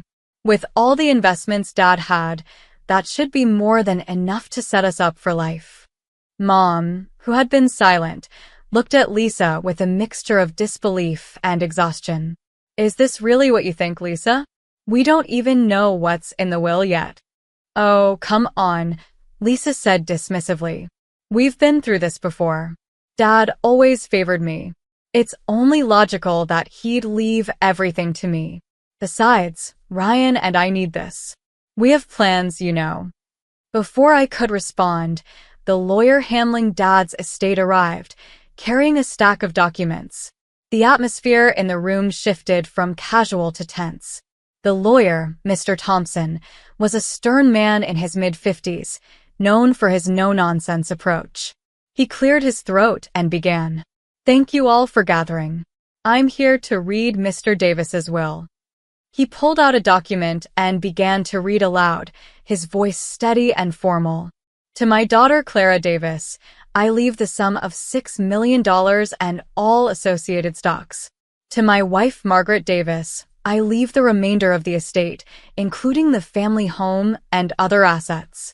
Lisa Davis, my eldest child, is not mentioned in the will." Lisa's face fell as the lawyer continued reading. "Not mentioned? What does that mean?" she asked, her voice rising in agitation. Mr. Thompson looked up from his papers. "Lisa Davis is not Mr. Davis's biological child. There was no legal adoption either." The room fell silent. I glanced at Lisa, who looked as though she'd been slapped. Her husband, Ryan, shifted uncomfortably beside her, his face growing red with anger. Lisa's mouth moved, but no words came out. She was stunned, unable to process the shocking revelation. "What do you mean, not his biological child?" Lisa demanded, her voice trembling. "Dad always said I was his daughter. This can't be right." Mr. Thompson maintained his composure. Mr. Davis had intended to adopt Lisa. However, due to her continual irresponsible behavior and her disregard for her younger half-brother, he chose not to proceed with the adoption. Therefore, she is not entitled to any part of the inheritance.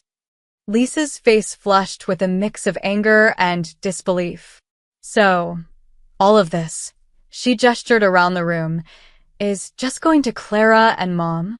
"Yes," Mr. Thompson confirmed.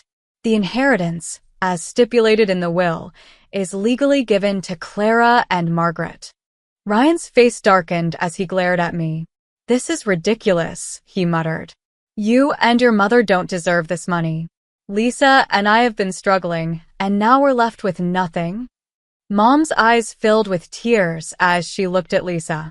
"I didn't know about this," she said softly. "We should have talked about this long ago." Lisa, realizing the gravity of her situation, turned to me with a look of pure desperation. "Clara, you have to help us. We need this money. We were counting on it." I shook my head, my mind reeling from the shock. "Lisa, you knew the risks. Dad had always been clear about his expectations. You've made choices that led us to this point." Lisa's frustration boiled over, and she stormed out of the room, followed by Ryan, who glared at me one last time before leaving. The tension in the room was palpable, and I knew that this was only the beginning of the fallout from Dad's will. The days following the reading of Dad's will were filled with tension and uncertainty. Lisa and Ryan's reactions to the inheritance news had been anything but pleasant. Despite their attempts to mask it, their frustration and desperation were evident, and it wasn't long before their true intentions started to surface. Mom and I were trying to keep things together, but the atmosphere at home was fraught with stress. I found myself spending more time at work to escape the chaos, and even then, my thoughts constantly drifted back to the unfolding drama with Lisa and Ryan. One chilly morning, I was at the office when my phone buzzed with a message from Mom. "Lisa and Ryan are here. They want to talk." I sighed, knowing this was not going to be a friendly visit. I made my way to the family home, bracing myself for another confrontation. When I arrived, Lisa and Ryan were already there, seated in the living room with an air of defiance. Mom was standing nearby, looking weary. "Clara, thanks for coming," Lisa said, her voice tight with barely contained anger. "We need to discuss what's going to happen next." I took a deep breath. "Lisa, I don't see what else there is to discuss. The will is clear. Dad's decision was final." Lisa's eyes flashed with frustration. "It's not fair. Dad knew we were counting on that money. Ryan and I have plans, and now you and Mom are just going to take it all." Ryan leaned forward, his expression dark and calculating. We're not giving up on this. There must be a way to challenge the will. I felt a pang of concern. Challenging the will? How do you plan to do that? Ryan smirked. There are legal avenues we can explore. We're going to contest the will on the grounds of undue influence and argue that Dad's decision was made under pressure or without full consideration of his family. Lisa nodded vigorously. Yes, we'll fight this. We won't let you two walk away with everything. Mom looked horrified. You're talking about a legal battle. This could get very messy. Ryan shrugged. We're prepared to do whatever it takes. We've already started consulting with a lawyer. I felt a knot tighten in my stomach. Lisa and Ryan's actions were clearly driven by desperation. I was starting to see just how far they were willing to go to get what they wanted. Over the next few weeks, the atmosphere became increasingly charged. Lisa and Ryan's attempts to challenge the will turned our lives upside down. They filed a formal contestation, claiming that Dad's decision had been influenced by his health and that he had been unfair in his distribution of assets. Their accusations were baseless, but their persistence was relentless. One evening, as I was leaving work, I noticed Ryan's car parked outside. I felt a shiver run down my spine. The man had already shown his aggressive side, and I had no idea what he might do next. I decided to confront him. Ryan, I said, approaching him with a steely gaze, what exactly do you think you're going to achieve by all this? He looked up from his phone, his expression unreadable. We're doing what we have to do. We're not going to let you and Mom take everything. Lisa needs this money. We both do. I shook my head, trying to stay calm. You know, Ryan, there's a difference between fighting for what's fair and outright greed. This is beyond what's reasonable. Ryan's eyes hardened. You don't understand. This isn't just about money for us. It's about our future. If we lose this, we lose everything. Before I could respond, Lisa arrived, her face set in a determined expression. Clara, we're not giving up. If you're not going to help us, then we'll find another way. I knew that their actions were driven by more than just financial need. They had made a lifestyle out of dependence and manipulation, and now their plans were unraveling. I felt a pang of sympathy, but it was overshadowed by the realization of just how destructive their greed had become. The situation escalated when Lisa and Ryan's lawyer, a man named Mr. Caldwell, started making public accusations about Dad's will. The media picked up on the story, and soon our family was under the scrutiny of reporters and gossip columns. The invasion of our private lives added another layer of stress to an already difficult situation. One day, as I was walking to the hospital to visit Mom, I saw Ryan's car again, this time parked ominously near the hospital entrance. I felt a growing sense of unease. My phone buzzed with a message from Mom, warning me that Lisa and Ryan had been causing a scene in the hospital lobby.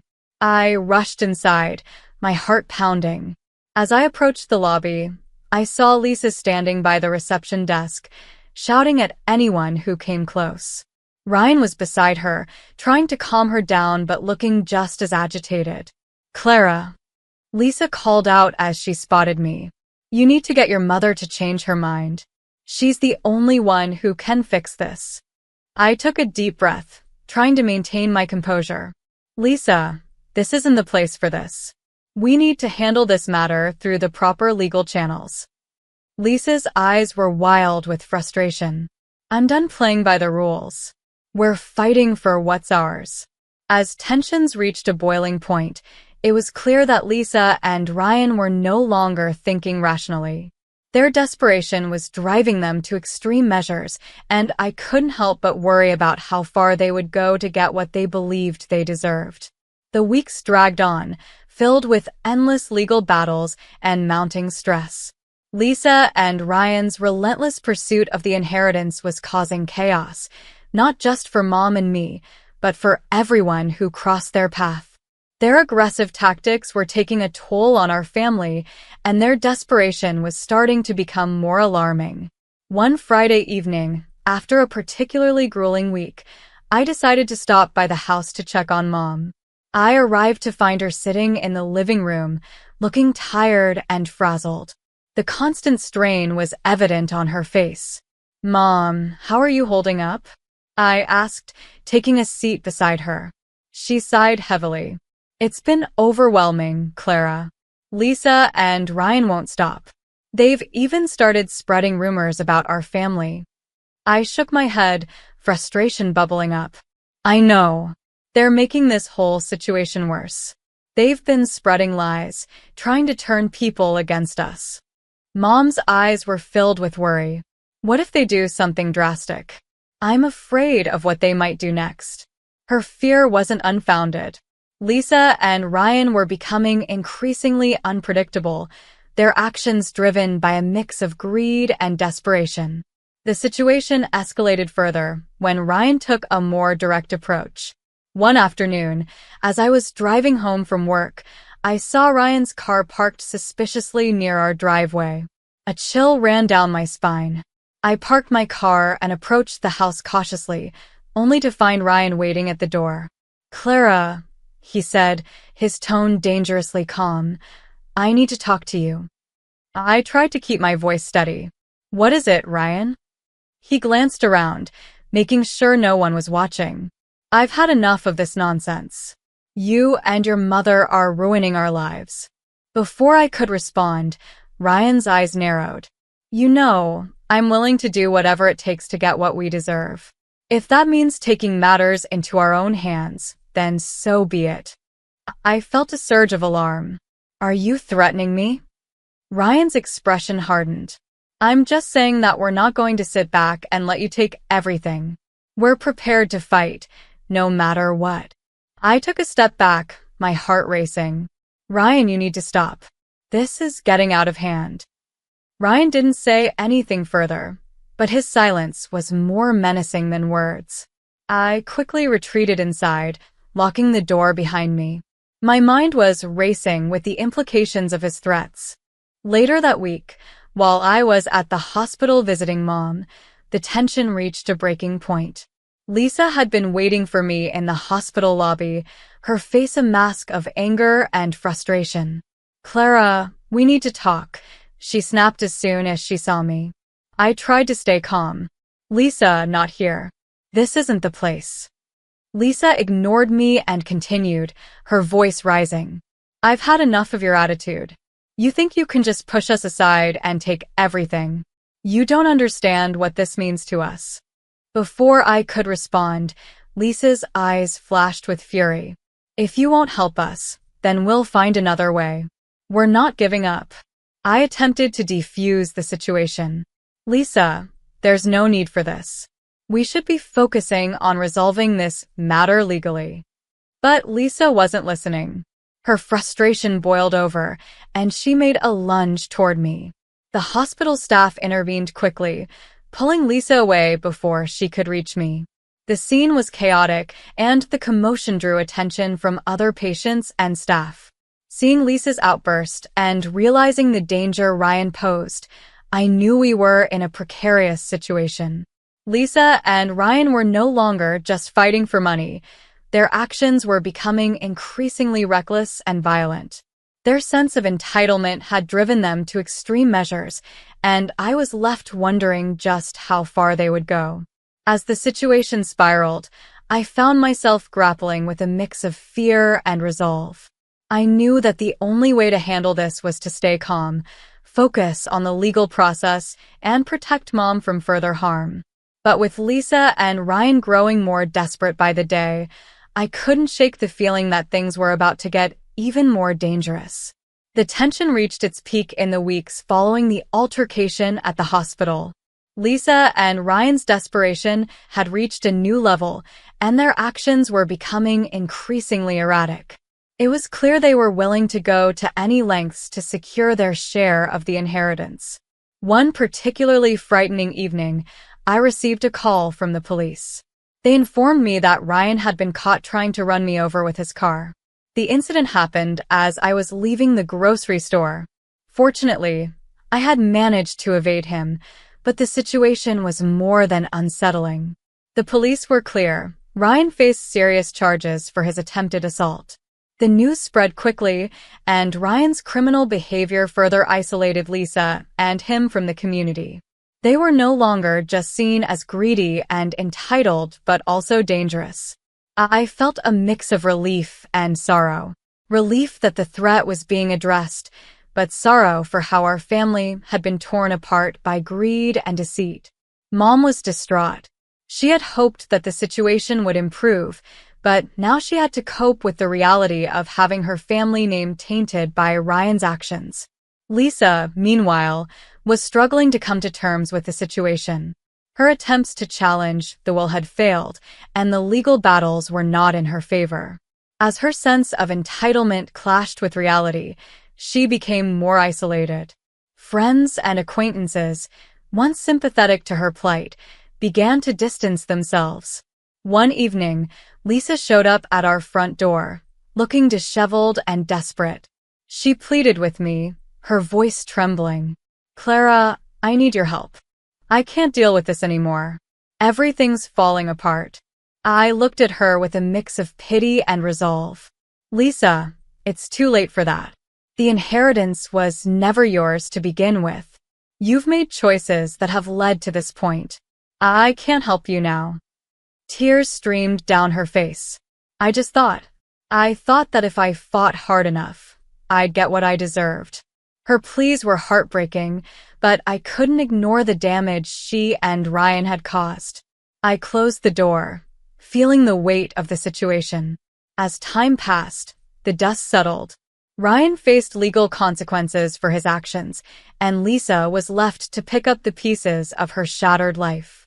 She had lost not only the potential inheritance, but also her place in the community and her relationship with the family. Her life was now a stark contrast to what it could have been if she had approached the situation differently. Mom and I slowly began to rebuild our lives. The inheritance, which had once seemed like a curse, now served as a reminder of the importance of integrity and hard work. I focused on my career, taking satisfaction in my achievements and the modest dividends from Dad's stocks. Looking back, the ordeal was a painful reminder of how greed and entitlement can lead to destruction. The family that had been torn apart by these traits was slowly mending, but the scars of the experience remained. I hope that, in time, Lisa and Ryan will come to terms with their actions and find a way to rebuild their lives. As for me, I've learned valuable lessons about resilience and the true meaning of family. Despite everything, I am grateful for the support I received and the strength I found within myself. The story of our family's turmoil is a reminder that honesty and hard work will always prevail over deceit and greed. And as I move forward, I carry that lesson with me, knowing that integrity is the cornerstone of a meaningful life. I'm Sandra, a 28-year-old software developer living in Seattle with my parents, Susan and James. My life has been a complex mix of challenges and responsibilities, and the story I'm about to share is a reflection of that. After college, I struggled to find a stable job. I was eager to make a mark in the world, but the job market was unforgiving. It wasn't until I stumbled upon a freelance software development opportunity that things started to change. I began working from home, earning around $2,000 a month at first. The income was modest, but it provided me with a sense of purpose and control. As I gained more experience and took on larger projects, my earnings grew to a steady $5,000 a month. I was proud of my progress, and it allowed me to contribute significantly to my family's finances. However, living with my parents was not without its struggles. My mother, Susan, was very traditional and skeptical about my work-from-home job. Despite my explanations about remote work, she never seemed to fully grasp its legitimacy. "Sandra, how can you make so much money without leaving the house?" she'd ask. She was always worried that my job was not real and often hinted that I might be involved in something dubious. No matter how many emails from clients or salary statements I showed her, Susan remained doubtful. The tension between us grew as she continued to spend money lavishly. Her shopping sprees often put extra pressure on our budget. Even with my contribution, which included covering $1,500 a month for household expenses and helping with utility bills and groceries, Susan's extravagant spending added to the strain. My father, James, tried to support us as best as he could, but his pension was just not enough. Things took a turn for the worse when James fell ill. His health deteriorated rapidly, and he was forced to retire early. His pension was reduced to just $1,200 a month, and with Susan's spending habits, it was clear that we were in financial trouble. I felt a strong sense of duty to support my parents, so I decided to stay home and manage our finances. I covered more of the household expenses, including the mortgage, which was $2,000 a month, and other bills. My contributions amounted to around $3,500 monthly. I hoped that my efforts would alleviate some of the financial burden from my parents. James, who had always been understanding and supportive, appreciated my help.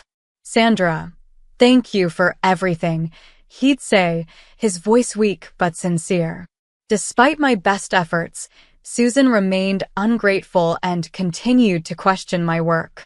Our relationship was strained, and every conversation seemed to revolve around my job's legitimacy or her dissatisfaction with how I was managing things. Things became even more complicated when my brother, David, and his wife, Anna, decided to move back in with us. They arrived one evening, and I was shocked to see them at the door. Susan had invited them without telling me. David worked for a reputed company, and Anna was a housewife. I had always thought they were doing well financially, so their sudden move in seemed unexpected. David and Anna quickly began to treat me like an intruder in my own home. They demanded that I contribute more to the household chores, despite my busy work schedule. "Sandra, we need you to help with breakfast and cleaning," Anna said one morning, her tone sharp. I tried to explain that I was working and couldn't take on additional responsibilities. David and Anna's demands only added to the already mounting tension. Susan, who had always been critical of my work, now seemed to side with David and Anna. She echoed their frustrations and implied that I should do more around the house. The pressure was immense, and I felt suffocated. My contributions, both financial and otherwise, were overshadowed by their constant criticisms and demands. The turning point came when James's condition worsened, and he had to be hospitalized. The stress of managing the household while supporting my father became overwhelming. David and Anna, now fully settled in, pushed even harder for me to leave the house. They argued that my presence was unnecessary and that it was time for me to make way for them. I realized that I couldn't continue living in this toxic environment. Despite my efforts and sacrifices, I felt like an outsider in my own home. As the situation grew more hostile, I knew something had to change. The mounting tension was too much, and I had to consider what was best for me and my well-being. Sandra's story, as I've shared it so far, is a testament to the challenges of balancing familial responsibilities with personal dignity. As I faced growing hostility from my own family, I knew that making a difficult decision was inevitable. I had to decide whether to continue enduring this strain or to take a step that might finally bring me the peace I desperately needed. The journey ahead would be filled with tough choices and revelations, but one thing was clear: my life was on the brink of a significant change. Things started to unravel faster than I anticipated. With Dad's worsening condition and his hospitalization, the tension at home became unbearable. David and Anna's presence, instead of being a support, felt more like an added burden. The dynamic had shifted drastically, and I felt increasingly alienated. When Dad was admitted to the hospital, my daily routine became a whirlwind of managing household responsibilities and visiting him. The hospital bills were piling up, and despite my consistent $3,500 monthly contribution, the financial strain was evident. Susan's spending habits had not changed, and now, with the additional medical expenses, it was clear that we were running on thin ice. David, who had been working at a reputed company, was suddenly let go from his job. It was a blow to the family, as his salary was crucial to our finances. With him now unemployed, the financial pressure on me increased. David and Anna's move had already strained our budget, but now it was clear that my income, which had grown to $5,000 a month, was being stretched to its limits. Anna, who had always been critical, became even more demanding. "Sandra, we need to cut down on expenses. Why don't you do more around the house?" she would say, as if managing my software development work and covering a large portion of the household expenses wasn't enough. I felt trapped in a situation where my efforts were not only unappreciated, but also used against me. Susan's attitude only worsened.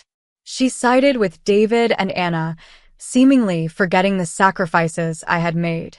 "Sandra, you need to do more," she'd say. Her demands were becoming unbearable. The constant questioning of my job and my role in the household made me feel as though I was being pushed aside in my own home. One evening, after a particularly exhausting day of juggling work and hospital visits, Susan and David sat me down. They expressed their frustration over the state of the household and implied that I was not contributing enough. "Sandra, this isn't working out. We need to find a solution," David said, his tone laden with irritation. It was clear that their patience with me was running thin. The hostility was palpable, and it seemed that no matter how much I gave, it would never be enough. David and Anna's demands grew more unreasonable, and Susan's support for them left me feeling isolated. As the days passed, the atmosphere at home grew increasingly toxic. The conflicts between us were constant, and every small disagreement seemed to escalate into a full-blown argument. My efforts to maintain a semblance of normalcy were met with resistance and hostility. I was spending $2,000 a month on mortgage and $1,500 on other household expenses, but the constant financial pressure and emotional strain were taking their toll. The situation reached a breaking point when Susan, David, and Anna began to openly discuss the idea of me moving out. "Sandra, maybe it's time for you to find your own place," Susan suggested one afternoon. Her words were like a knife twisting in my side. I had already been feeling like a stranger in my own home, but hearing them talk about me leaving made me feel completely unwelcome. I knew that my decision to stay at home and support my family had been driven by a sense of duty and love. Yet, I couldn't ignore the growing resentment and the lack of appreciation for everything I had done. My financial contributions, my emotional support, and my efforts to balance work and home life seemed to be overshadowed by their demands and expectations. The weight of the situation was becoming too heavy to bear.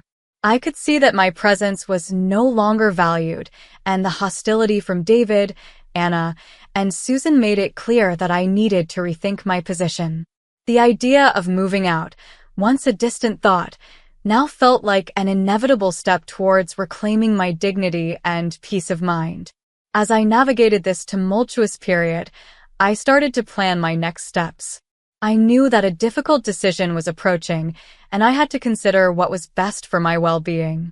The toxic environment at home was stifling, and I needed to find a way to regain control of my life and finances. The days following the conversation with Susan, David, and Anna were suffocating. I felt like a prisoner in my own home, trapped between financial obligations and a family that no longer seemed to care about my well-being. The hostility was becoming unbearable, and I knew I had to act before things got even worse. The final straw came when I came home from the hospital after a long day to find David and Anna rearranging the living room. Susan had suggested they redecorate to make space for them, and now the living room, once my sanctuary, was filled with their belongings. I was stunned. "What's going on here?" I asked, my voice strained. David barely looked up from the sofa he was arranging. "We're making some changes. You'll need to adjust," he said bluntly. His tone was dismissive, as though my opinion didn't matter. I knew that this was more than just a simple rearrangement. It was a sign of how little regard they had for my feelings and my place in the house. They were clearly trying to push me out, and it became evident that my departure was not just a possibility, but an expectation. Later that evening, Susan, David, and Anna sat me down again. "Sandra, we've been discussing the situation," Susan began. "With the extra expenses from the hospital and everything else, we think it's best if you find a new place to live." I felt a surge of frustration. "You think it's best? I've been supporting this family with my salary. I'm the one keeping this house running," I exclaimed. David's face was set in a hard line. "We need a fresh start, and frankly, we can't keep up with the expenses with you here. You need to move out and make space for us." Their words were a punch to the gut. They were pushing me to leave, not because they couldn't afford to stay, but because they couldn't handle the reality of their situation and were taking it out on me. My monthly contribution of $5,000 was no longer enough to cover the mounting expenses, and their financial mismanagement had only added to the burden. That night, I sat alone in my room, feeling a mix of anger and sadness. I realized I had to take drastic measures to protect my own well-being. I decided to transfer the money I had been using to support the household into my own account. It was a sum of about $15,000 that I had saved up to cover my share of the bills, mortgage, and other expenses. I knew that this action would have serious consequences, but I couldn't keep pouring my money into a bottomless pit while being treated like an outsider in my own home. I set up the transfer late at night, feeling a strange mixture of relief and guilt. Relief because I was taking control of my finances and my life, but guilt because I knew it would leave Susan, David, and Anna in a difficult position. The next morning, I packed a few essentials into my car and prepared to leave. As I walked through the house one last time, I took a deep breath, trying to absorb the weight of the moment. The house that had once been a place of comfort and family had become a battleground of conflict and resentment. When I finally left, I felt a surge of liberation. I had made the decision to prioritize my own well-being and self-respect, even if it meant facing the consequences of my actions. I knew that leaving behind the toxic environment was necessary for my own mental health and future happiness. I moved into a small apartment in a quieter part of Seattle. The rent was manageable, and I could afford it with my software developer salary. It wasn't much, but it was my own space, a place where I could start to rebuild my life on my own terms. In the weeks that followed, I focused on my career and my well-being. I visited Dad regularly at the hospital, offering him the support and love that I could, despite the distance. I worked hard to ensure that my new life was grounded in stability and independence. Meanwhile, back at the family home, David and Anna struggled with the sudden financial strain. David, now unemployed, found it challenging to manage the household expenses. Anna, unable to handle the pressure, eventually left him, seeking her own path away from the chaos. Susan's spending habits had caught up with her. Without my financial support, she struggled to cover the bills and faced mounting debts. The reality of the situation hit hard, and the once lavish lifestyle she enjoyed was replaced by a grim struggle to make ends meet. As I settled into my new life, I felt a sense of accomplishment and peace. I had made a difficult choice, but it was one that allowed me to regain control of my own life. The road ahead was uncertain, but I was ready to face it with newfound strength and independence. The weeks turned into months, and as I settled into my new apartment, I found myself embracing a renewed sense of freedom. My small apartment in Seattle was a stark contrast to the bustling family home, but it was my sanctuary. It was where I could focus on my career as a software developer and begin to heal from the tumultuous past I'd left behind. The financial relief I experienced was immediate. With the $15,000 I had saved, I was able to cover the first few months of rent and set up my new place comfortably. I threw myself into work, finding solace in the rhythm of coding and the satisfaction of building something from scratch. My income was steady, and I was finally able to save money for myself, rather than funneling it into a household that didn't appreciate or respect me. The visits to Dad at the hospital became a highlight of my days. His condition was slowly improving, and though he was still far from fully recovered, seeing him more regularly brought us closer together. I made it a point to be there for him, offering both emotional support and practical help where I could. It was a small comfort amidst the chaos of my previous life. Back at the old family home, the fallout from my departure became evident. David struggled to manage the household finances. His termination from his job had left him in a precarious position, and without my $5,000 monthly contribution, he found it difficult to keep up with the bills. The stress of unemployment and financial insecurity took a toll on him, and his strained relationship with Susan only worsened. Anna, unable to cope with the mounting pressure and David's unemployment, decided to leave. She moved out of Seattle to start fresh somewhere else, leaving David to face the repercussions of our family's financial mismanagement alone. Susan, once so accustomed to a comfortable lifestyle, now faced the grim reality of mounting debts. Her spending habits had caught up with her, and she struggled to manage even the basic expenses. The house, once a symbol of prosperity, had become a source of stress and financial strain. Despite the turmoil, I found that I was growing stronger. My new life, though modest, was a testament to my resilience. I enjoyed the simple pleasure of organizing my own space and managing my finances without the constant interference and negativity from my family. I realized that my departure had been the catalyst for a much-needed change, both for myself and for them. One afternoon, as I was finishing up some work, I received a call from Susan. Her voice was weary, and there was a vulnerability in her tone that I had not heard before. "Sandra, I need to talk to you," she said. "Can we meet?" We arranged to meet at a cafe, and when I saw her, she looked worn and tired. Over coffee, Susan shared her struggles. She spoke of the mounting debts and the difficulty of managing on her own. The lavish spending that once seemed so natural had led her into a financial abyss, and she admitted that without my support, things had become nearly impossible. It was a difficult conversation, filled with mixed emotions. On one hand, I felt a sense of vindication. On the other, I was sympathetic to her plight.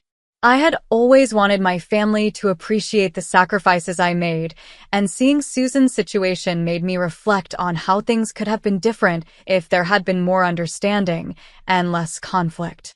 In the end, I offered Susan advice on managing her finances and suggested that she seek professional help to address her debt. It wasn't a perfect solution, but it was a way to support her from a distance, respecting the boundaries I had set for myself. As for me, I continued to thrive in my new environment. My career was on an upward trajectory, and my personal life was more stable than it had been in years. I had learned the importance of self-respect and independence, and I was committed to maintaining those values as I moved forward. Looking back, I realized that leaving was the hardest decision I had ever made, but it was also the most empowering. It marked the beginning of a new chapter where I could live for myself, make my own choices, and build a life that reflected my values and aspirations. My family's struggles were a stark reminder of the consequences of financial mismanagement and the importance of appreciating those who contribute selflessly. As I embraced my new life, I hoped that they, too, would find their path to resolution and growth.